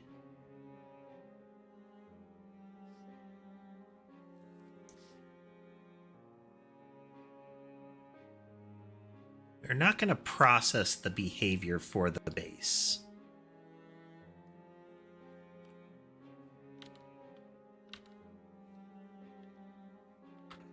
*/ Any advice on game dev? Having a general idea for your game and then determining what your core flow is. That is, what do you do?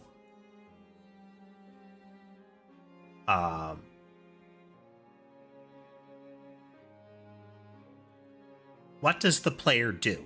What is the core flow? So, I load into the game. I press start. I go to a menu. I start playing. What is the next step? Monsters attack, and the player shoots at them. Once you've got that basic flow in mind, you can start to refine that. But if you approach it as figuring out what the player does and how the game progresses step by step, you have an idea of what you're trying to accomplish. In this particular case, one of the core elements is that weapon build. Yeah, it's don't try to paint on new layers until you have that basic skeleton for your current step ready to go. Okay, that broke again. So we still need to process behavior.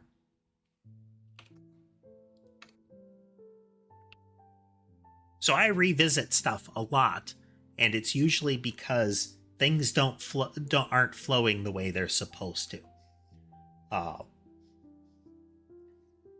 Like in the gameplay, this is supposed to happen. This is what you're supposed to do. Otherwise, earlier steps are things like deciding what you're going to code in, deciding what engine you're going to use. Sometimes that decision is, I just want to learn to do that. Sometimes that decision is, I know this tool is easy to use for what I want to accomplish. If you are making like a text-based visual novel, Unreal Engine is probably not where you want to start. There are much easier tools. And do not be, again, assuming you're not trying to learn to use that tool specifically, don't be put off by commentary about that tool as far as that's not real programming or something like that. All of them do their own thing and all of them are good at it. Have I ever tried making a game engine? Kinda? generally, game engines are ways to capture input and display things on the screen, uh, as well as the sort of backbone flow. I would strongly recommend against doing that unless you have a really, really good reason to do it, because that's kind of the most complicated thing you could do as far as making a game. Yeah, those tools are out there. There's instructions on how to use those tools. If you don't need something special, then run with what you've got. I mentioned Noida before. That one has a custom game engine because what it does is not handled in any of the existing ones. None of the existing ones are set up to make it so every pixel has its own individual physics in a way.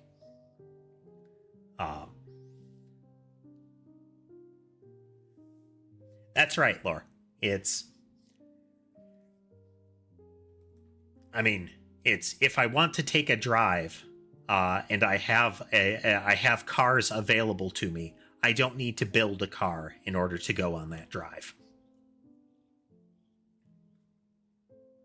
And in a similar vein, if I have the option between a jet and a car, but it's a 2-minute drive, probably shouldn't try to get in the jet.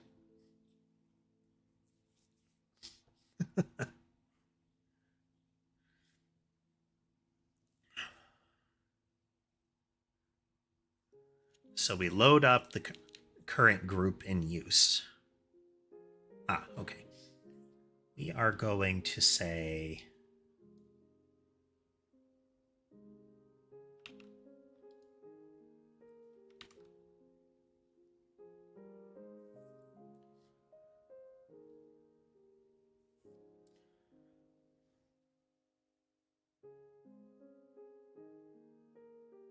that.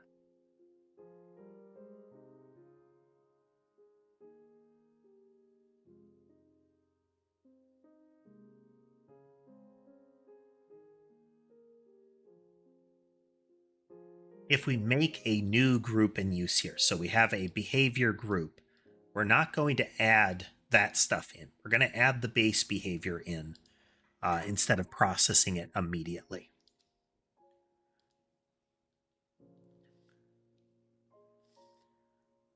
We're still going to add group in use, but we're also going to add the base behavior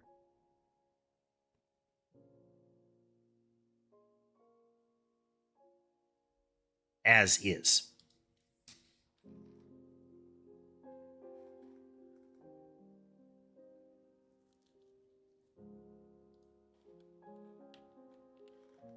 Okay, still not working. I will be right back. Quick break.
And I'm back. Hey there, Boom. Okay. Let's get to the end of build behavior and see what results based on the entity we're dealing with. Because I am definitely getting some duplication.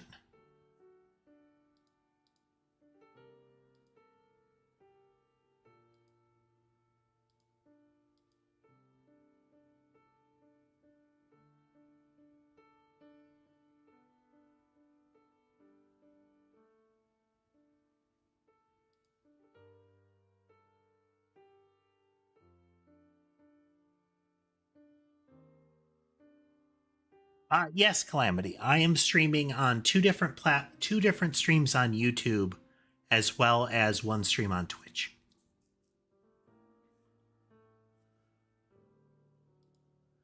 I stream in multiple formats and platforms so that people can kind of watch where they are.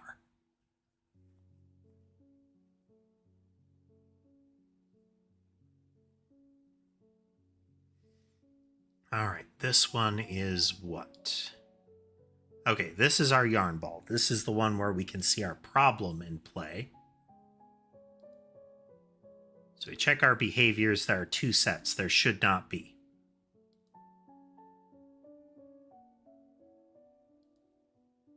But everything is here.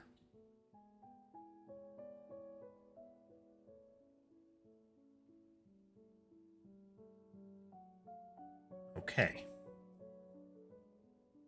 There is an empty collection, but that's okay. Nothing will happen. That is for future cleanup. Now we need to go into the entity's behavior set. It is handle message.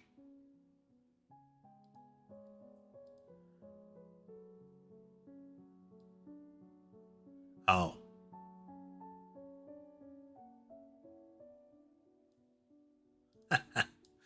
Okay. Behaviors. I was calling base behavior multiple times.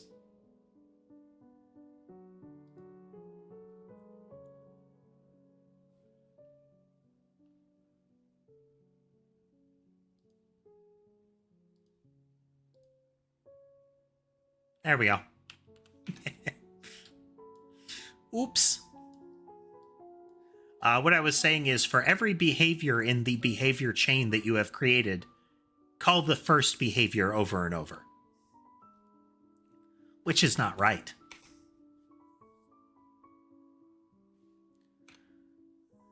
Just make sure they all work.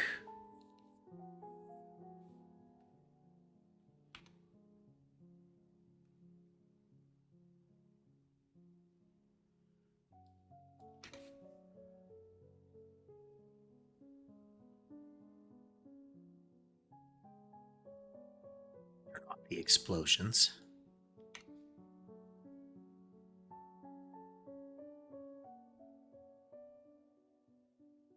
Snake pattern here. Yeah.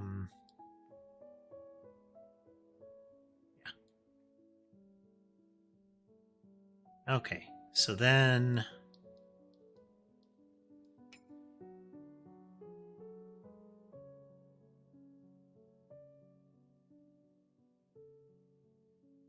okay, they're never firing their after gate logic.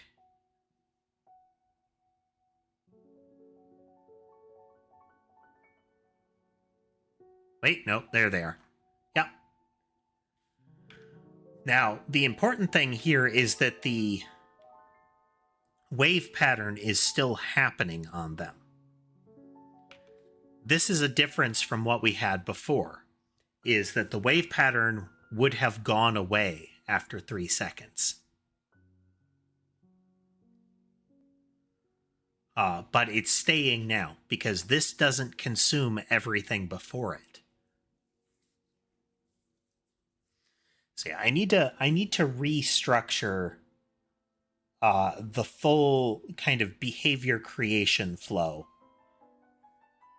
in order to get it working how we want. What we want to have happen is that so I take the base behaviors and I take all the added behaviors. I want to iterate over each of those as a collection in and of itself. If it is a base behavior, if it is a behavior group, then we want to take that and restructure it such that everything inside it gets the same treatment as we are currently doing. Behavior groups. Let's process the behavior on the behavior group here.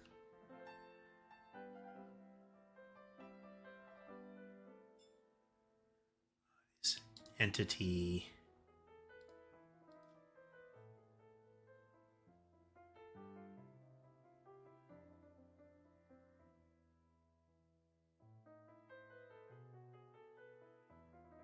Build behaviors. Okay. We should be able to do this.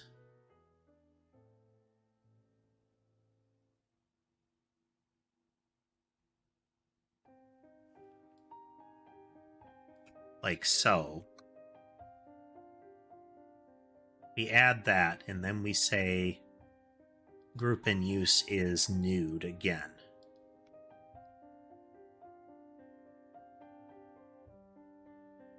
Maybe there, is it Nobre? Nobre? But either way, welcome. We're in the midst of restructuring how our behavior chains are generated for our weapons and other objects. Nobre, okay. That makes sense.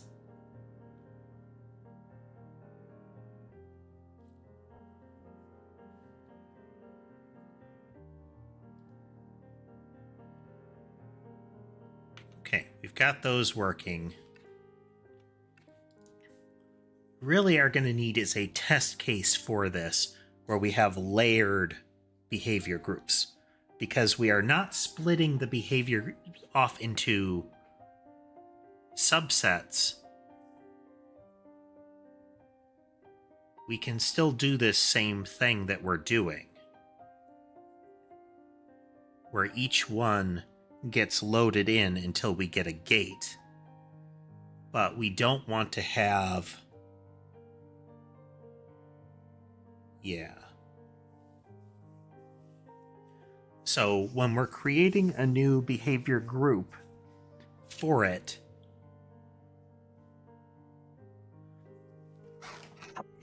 elements of the lore are, to some extent,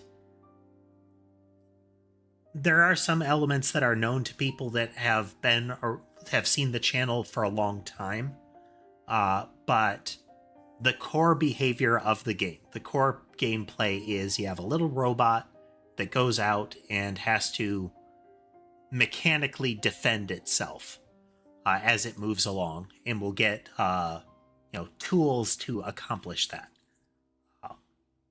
In a more understandable way, you fire bullets all around you and try to keep things from touching you.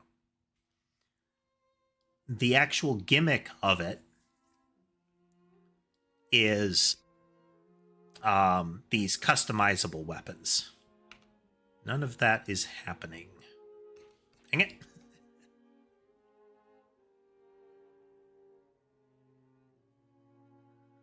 Process the behaviors into the base behavior. We take the base behavior and feed it in.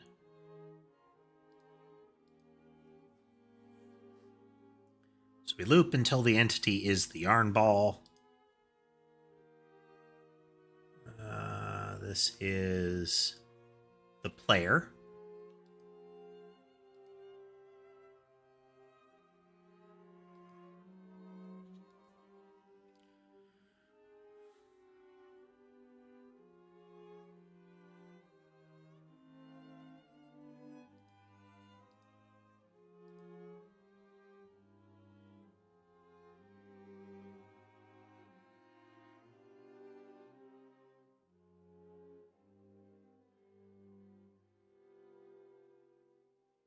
There is behaviors, has a behavior group. It has all the base behaviors for the yarn ball. So we are going to freeze that, go here.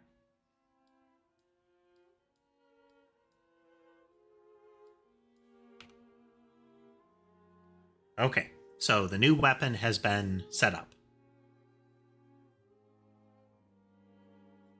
Huh. I know there are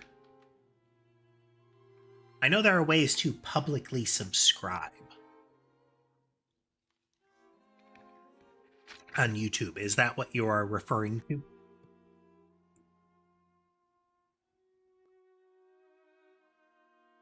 Okay, once again, we have 6 things.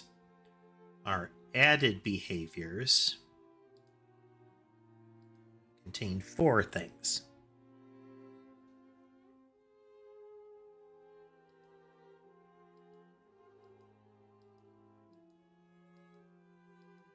So group in use contains 1 thing.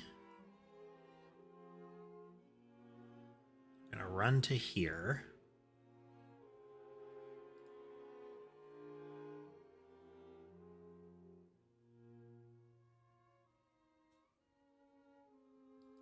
So now we look at our behaviors collection here.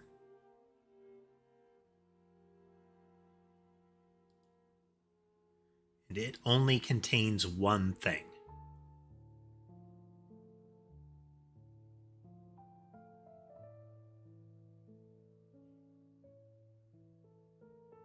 Because group in use is never added to the collection in this fashion. Because there isn't a gate ever. And because there's never a gate, it's not stuffed in. This only works when a gate is detected inside of this flow.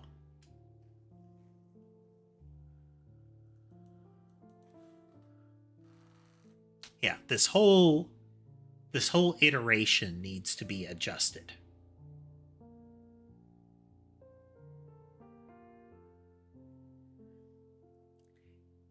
Coding is an iterative process, no brain.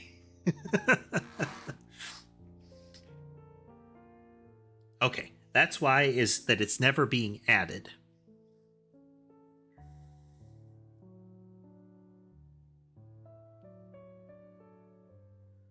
Right now, a behavior group is the only thing we've got. So this is not really what we would do otherwise, but after we have done all of the processing for that group, we're going to say behaviors.add group in use.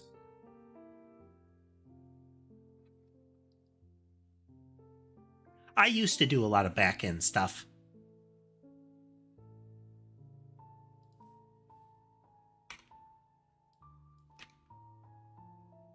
Okay, that's flowing now, but this is not really what we want to do. There are multiple stages to this. We have the base behavior, which we're going to load as it is. We still need to process it because each of those elements to it might need to be flattened out. But the base behavior is still as it is. So right now we're processing it, we're adding it in. Then for each of these now, we create a group in use and we iterate over them until we get to the very end when we add them in. This is to deal with the very last collection, because we don't add it until we get to another gate.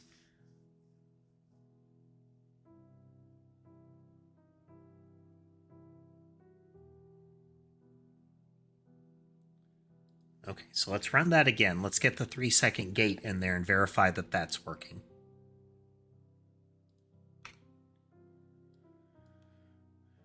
Three and wait and 3 more. Let's do.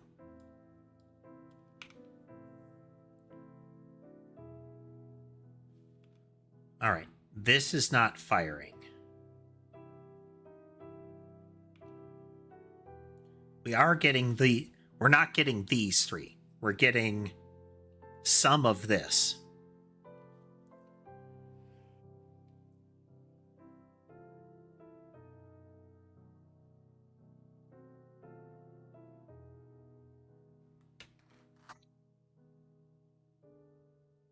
Okay. Cough, cough.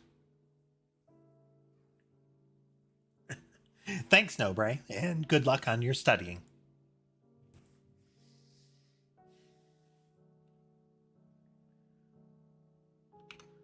All right, we should get a build weapon after this.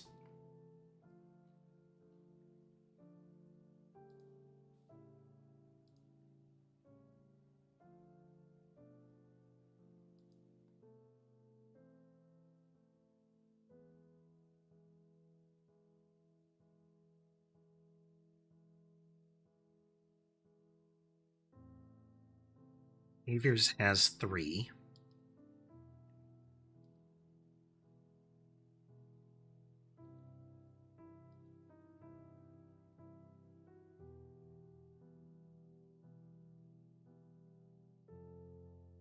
This one has an empty and 2 spreads. Yep. Okay.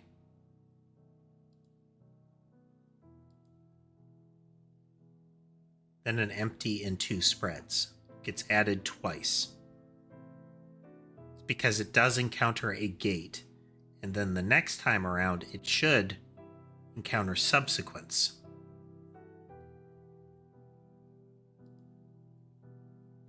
This is getting added twice. But it doesn't seem to reflect that.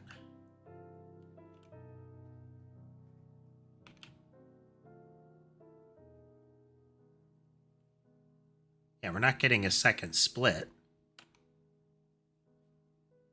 If we take you out, though, it's functional.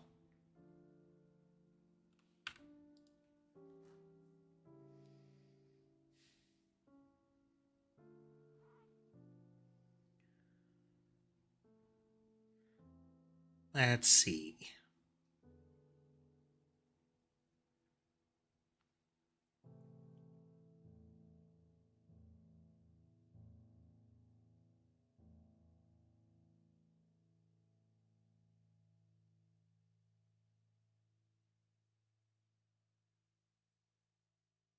Each time we're adding the group in use as soon as it's created. So it's possible that this doesn't get any use at all.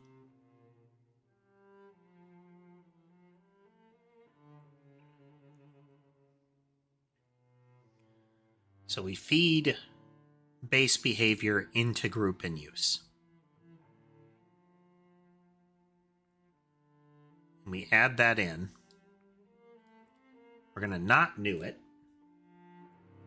So it is already in the collection.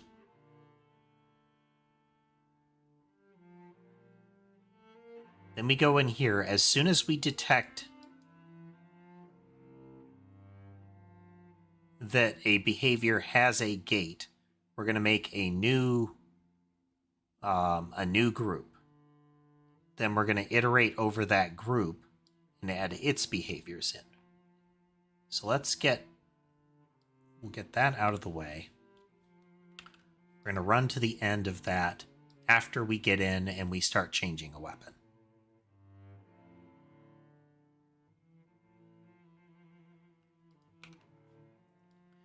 You into you into you. Set that. Tab.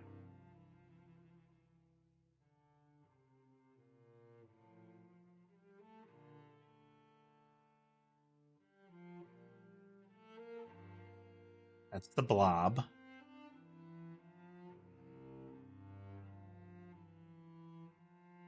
Here's our yarn ball.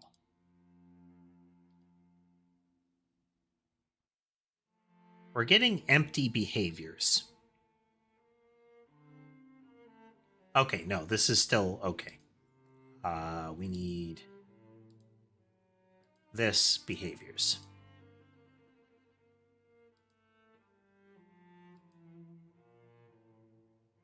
Okay, this one has a spread.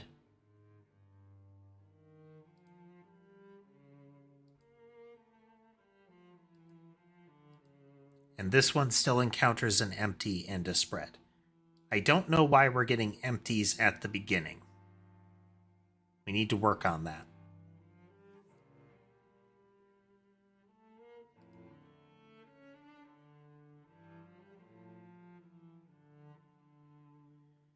Empty behaviors do nothing with their logic, so they should be using whatever a base behavior does when it handles a message. By default, the gate result is to process whatever it has, and that the message is not consumed. Process message, by default, does nothing. So the flow for an empty behavior when it handles a message should be, it's not being consumed. There is no gate. So we do process it. We call process message, it returns false. So we should get false or false, so return false.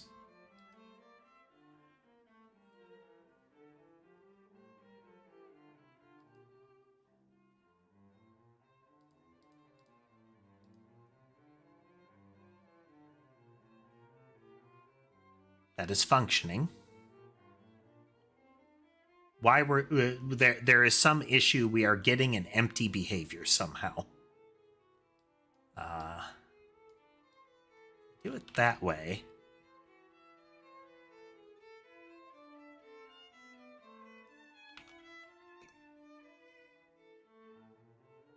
Yarn ball.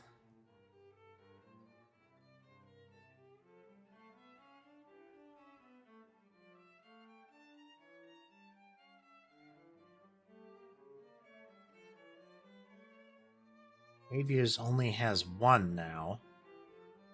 As a spread.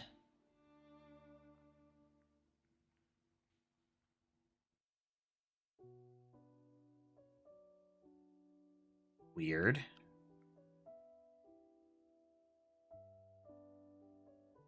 Yeah, no follow-up now. Oh, okay. This is the empty. Gate test is on an empty.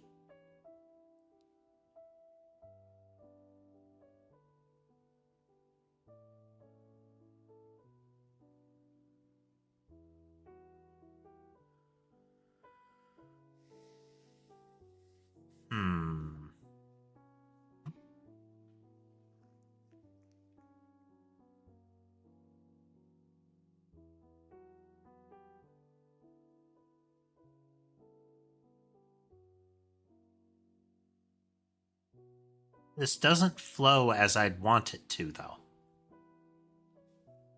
Because this can eat the message or not. All this is going to accomplish is it would block getting to here, and then it would let it flow. It does not pull everything into the group.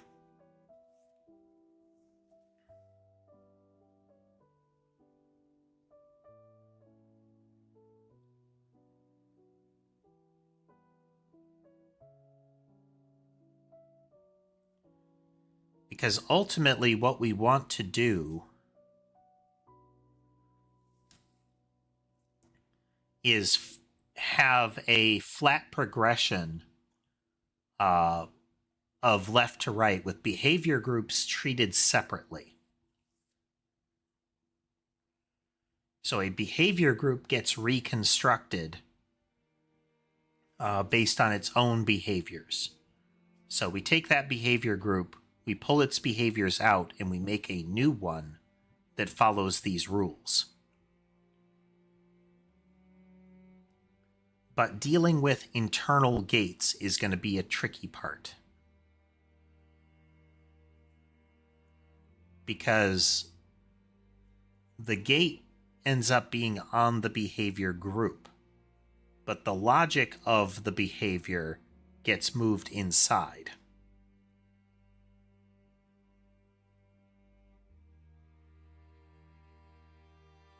So we would be creating a copy that lacks the gate, moving that gate to the behavior group.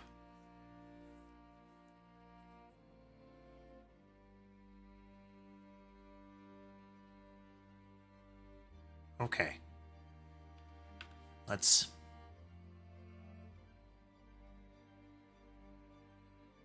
So we have a gate. This behavior is not a behavior group. It's going to get added directly. And we're copying that behavior right here.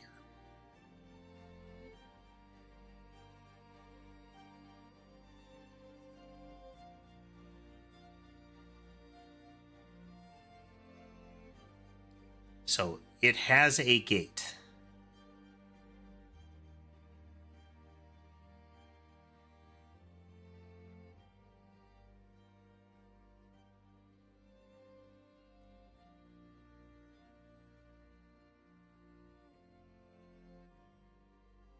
No matter what, we're going to create this copy and we're going to null its behavior, its gate. This behavior cannot have a gate when it's added in.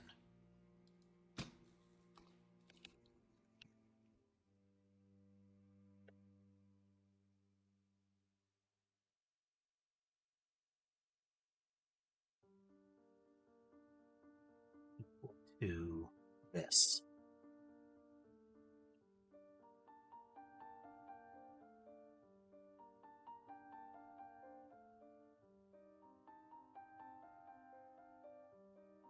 We null its gate. Then we add copy behavior in.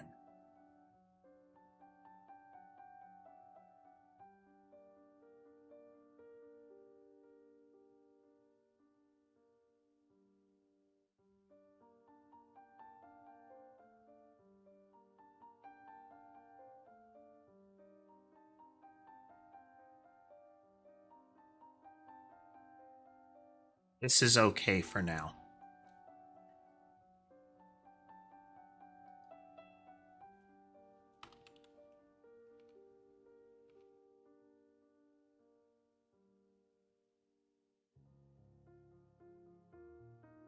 Copy the behavior gate as a gate.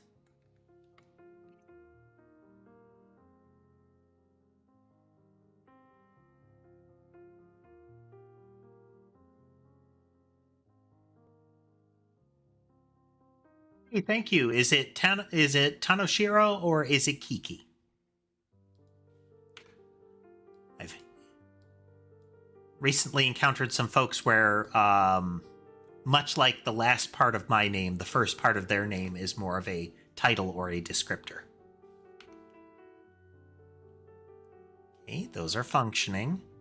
All right, let's do a wait 3.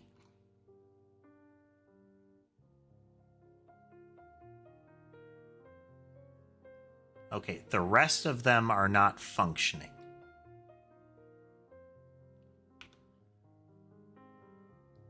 Take that off. Emits properly, put that back. We go into our process behavior.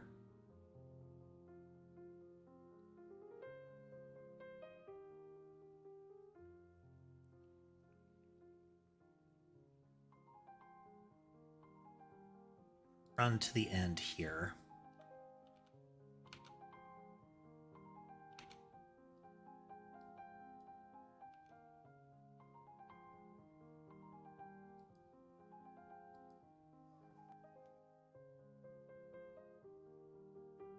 Okay. So this should be the yarn ball. It's 2 behavior sets.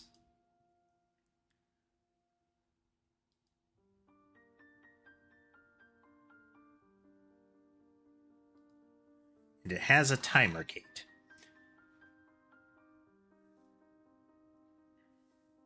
So if we look at behavior groups,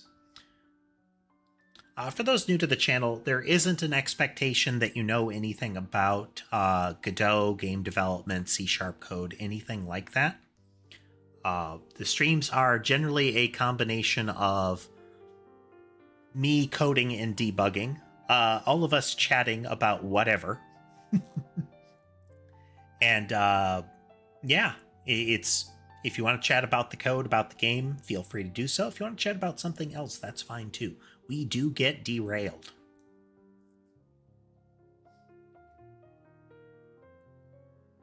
Okay, so we have all of that in place. That does have a wait 3 gate on it.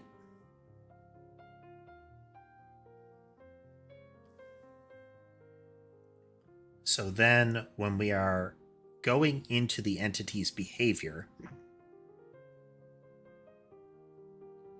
when we're getting a handle message,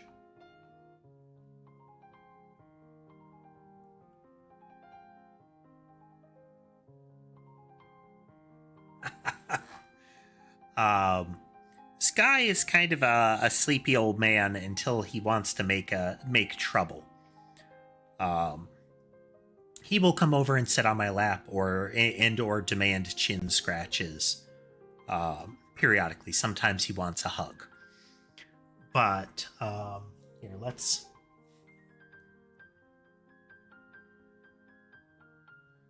generally, I don't get any that are bitey demanding. Where is... So Molly's sitting on my feet. I don't see... Okay, Ember is hanging out kind of below the play area cam. Sky is near my mouse. Sammy and Mason are on the bed visible. So we know where Molly is. We don't see where Sherbet is. Pretty sure that's Mason. Yeah, that's Mason on the bed. And we know where Ember is. So most of them are accounted for. Camera 1 is flaking out, but that's normal. Now, my cats are generally mellow unless they want direct attention. Though Molly is kind of a... Molly has a lot of kitten energy troublemaker to her. She still likes to pull on stuff just for fun. Sky pulls on stuff because he wants something and I haven't noticed. Here.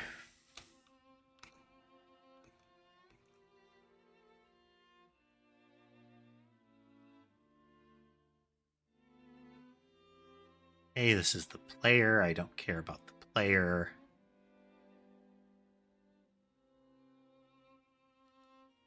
Yarn ball.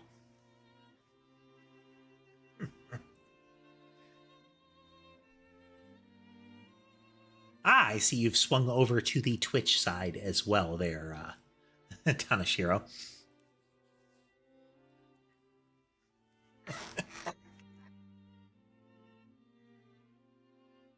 Molly is less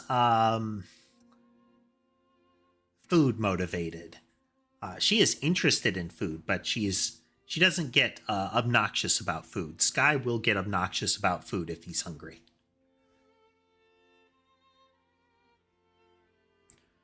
Okay, let's see here. The entity is that way. It has 2 behavior groups. One of them has our triple spread.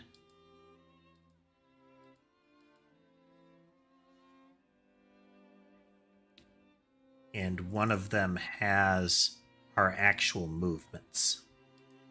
The empty behavior is the remnants of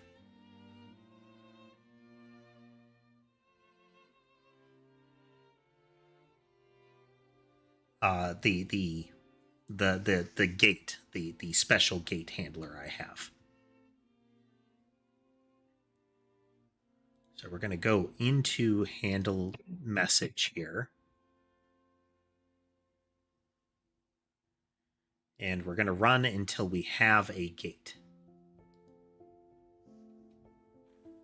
Well, thank you, and thank you for swinging by. So I don't have a Twitch follow message. I do for like subs and whatnot on YouTube, but I currently don't have a pop-up for that, I think. Unless I do. Do I? I didn't think I did. All of my alerts are custom. You know, I haven't thought about that, but I probably will add that.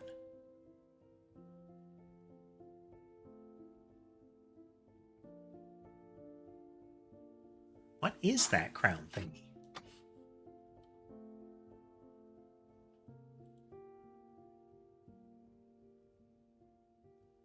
Ah, okay.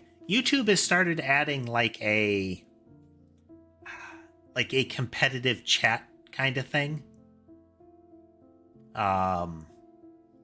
It is a questionable thing to add, but I'm guessing that's because you are one of the most frequent chatters or viewers or something like that.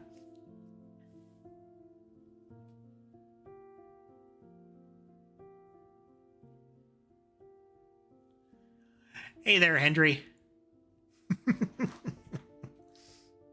Okay, so this is our timer gate. Timer gate gets a gate result of 2.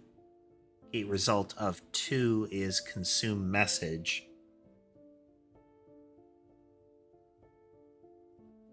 Yes. But yeah, Tanashira, I may add an alert in for follow / YouTube sub, you know, Twitch follow, YouTube sub, just because I just haven't coded it in yet. Day's been going pretty good there, Hendry.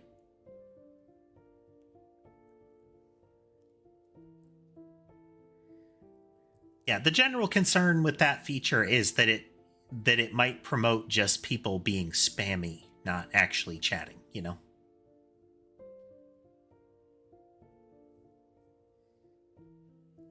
Okay, so that one eats the message. So we skip over that, and message consumed becomes true. So we eat that message. We get back out here. And we hop out. Okay.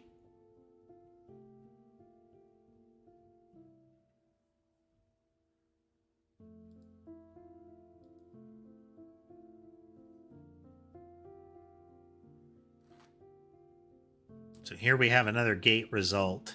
This time it is 1. So this time we're processing.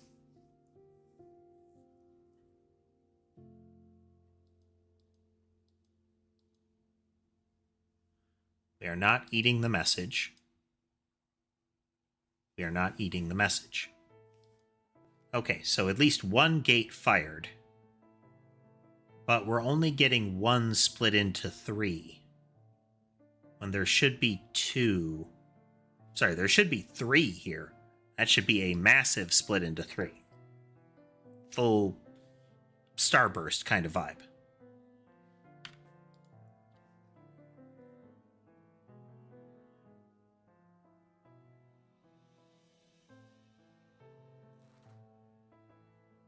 So we process the first event.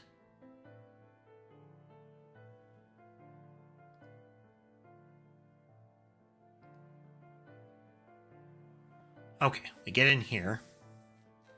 Intensive debugging at the moment. We are trying to restructure how gates are handled, and something's not working.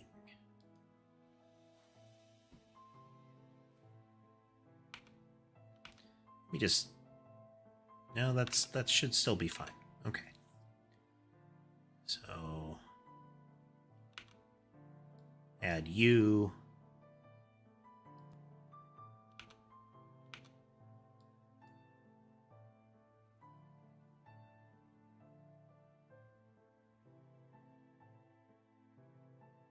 When something gets added, there's like a prep message that gets fired through.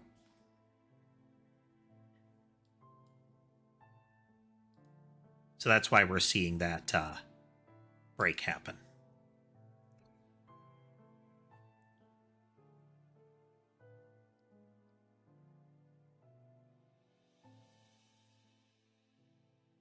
Okay, 2 is eat the message.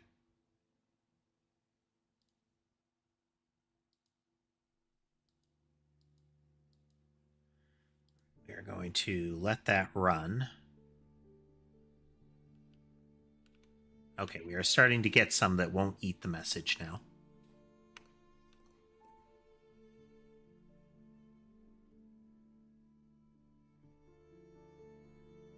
We accidentally tabbed there.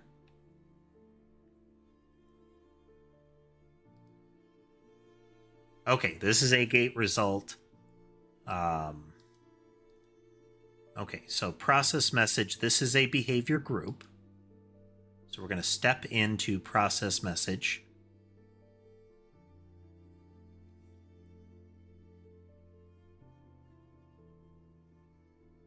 Then each of these is going to have handle message called on it.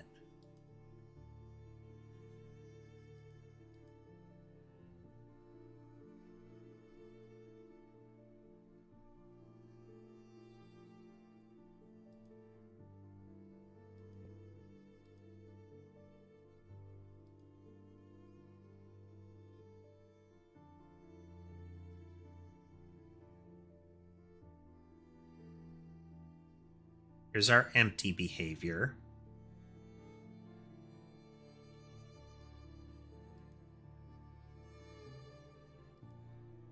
There's our spread.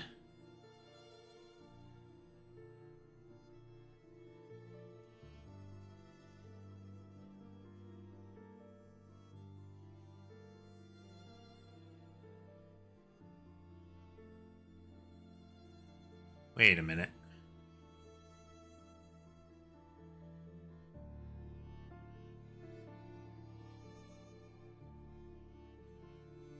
Okay, no, that got a 1.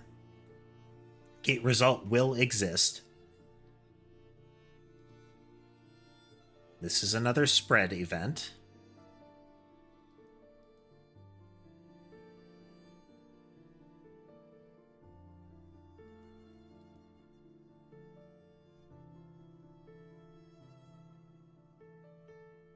Can't have spawned, though.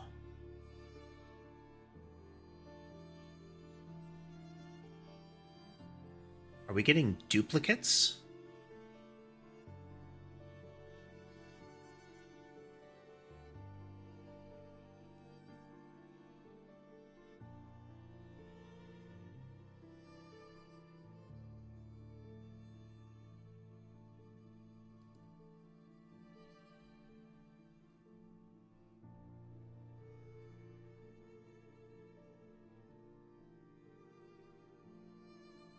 Okay, there's something about how we're creating the list of entities.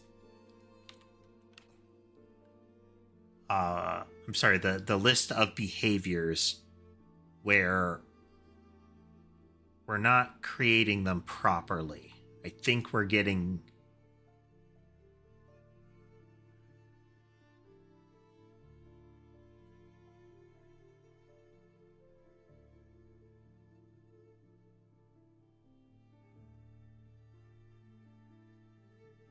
So when we process it, we should get a whole new collection. So we make a whole new behavior.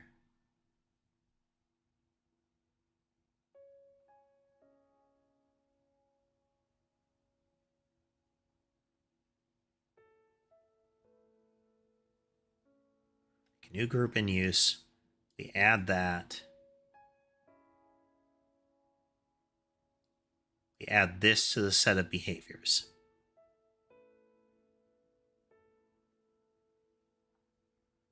Assuming we don't get a group, and we don't have a group right now,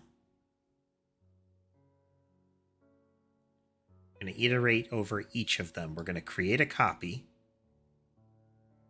We null its gate, because if we get all the way here,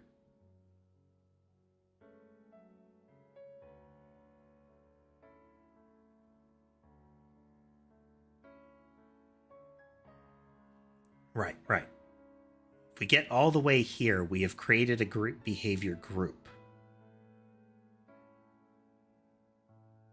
It's not right, though. If it was a behavior group, we would have gotten here.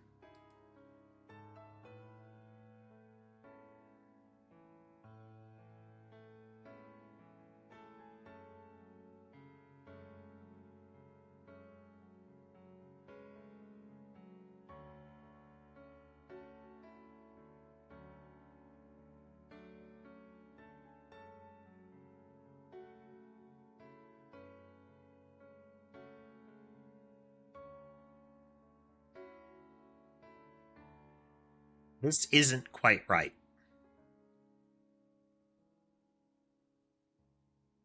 But it should still work. If a behavior group has a gate, then things get weird.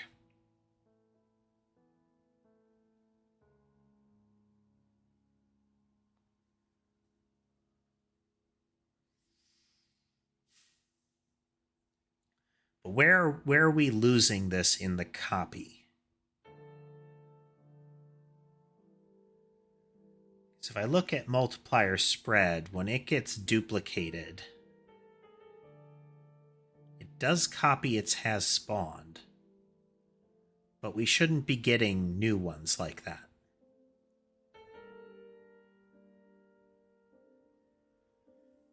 That has spawned should not have been able to fire until the gate opened.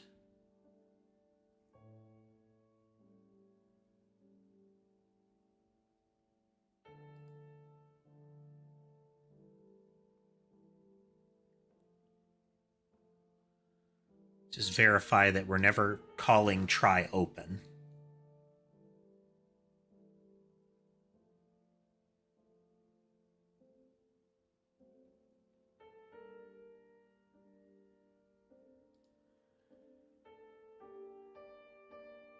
Behavior.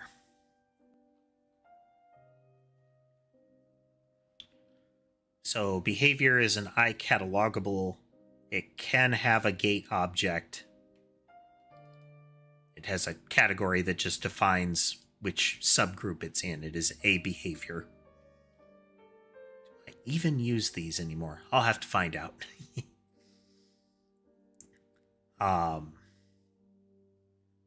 When we duplicate it, we duplicate the base.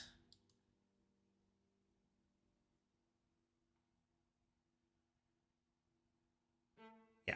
We'll make a new behavior, we copy the gate. There are other things that will be copied with the subsequent behaviors. Logic if we need to rotate it. We get a message coming in. We don't consume the message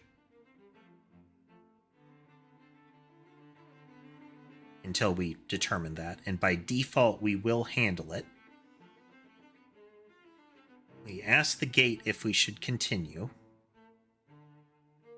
If we should continue, if we should process, we process it. And then if either the processing or the gate said to eat the message, we eat the message. And unless overridden, processing says don't eat the message.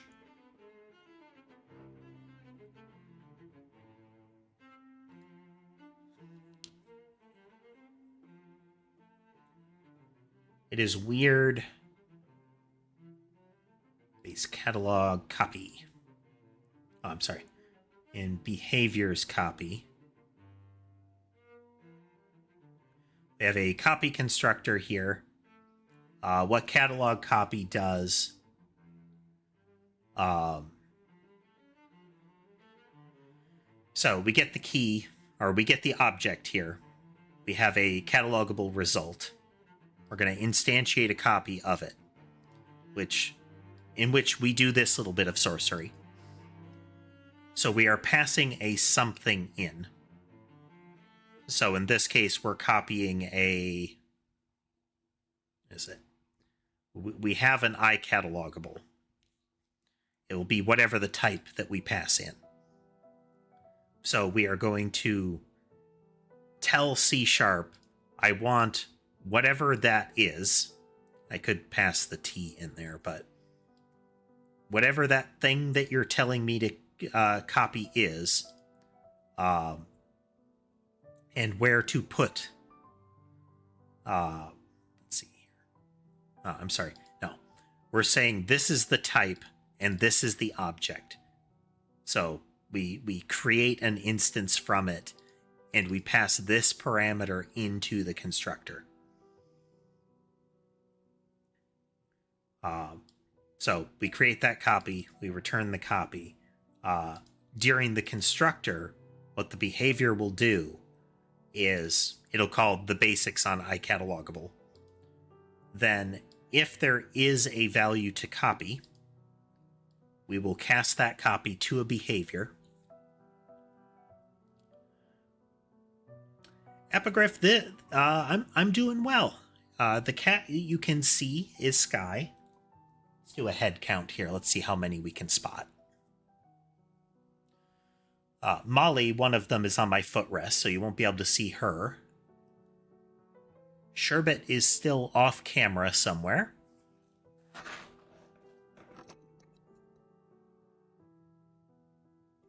Sherbet is in my footrest. We have Sammy and Mason on the bed.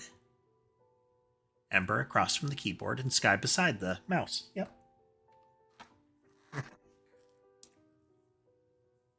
We have many kitty present.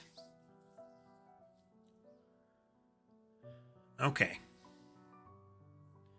And during the copy, the big thing that a base behavior does is it duplicates the gate. In a spread, it takes... I still need to rename these because some of these are not... Well, it's in a constructor. When it's in a constructor, the same thing can access the protected members.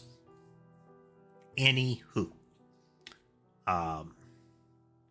So when we're duplicating a spread one, we will keep the fact that it has already spawned.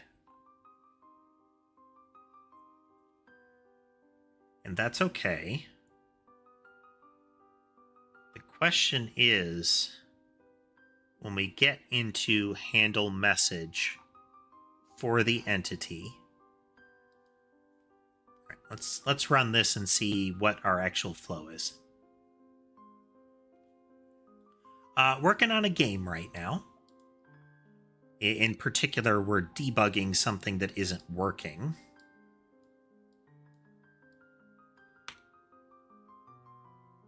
Okay, we have a 5 spread, and that 5 spread... Why is it mocking me by working?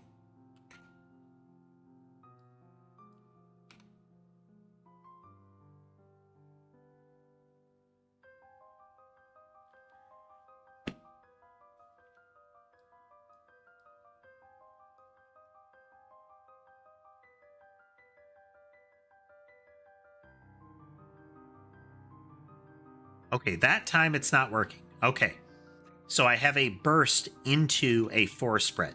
This should be massive, but it's not. If I have a burst into a 3 spread, that's working. And then when it splits again, only one of these is processing. Yes, Epigraph, it is a Vampire Survivors-like. But if we take the burst off and we just have a 5 spread, we wait for some of these to go away so we can see again.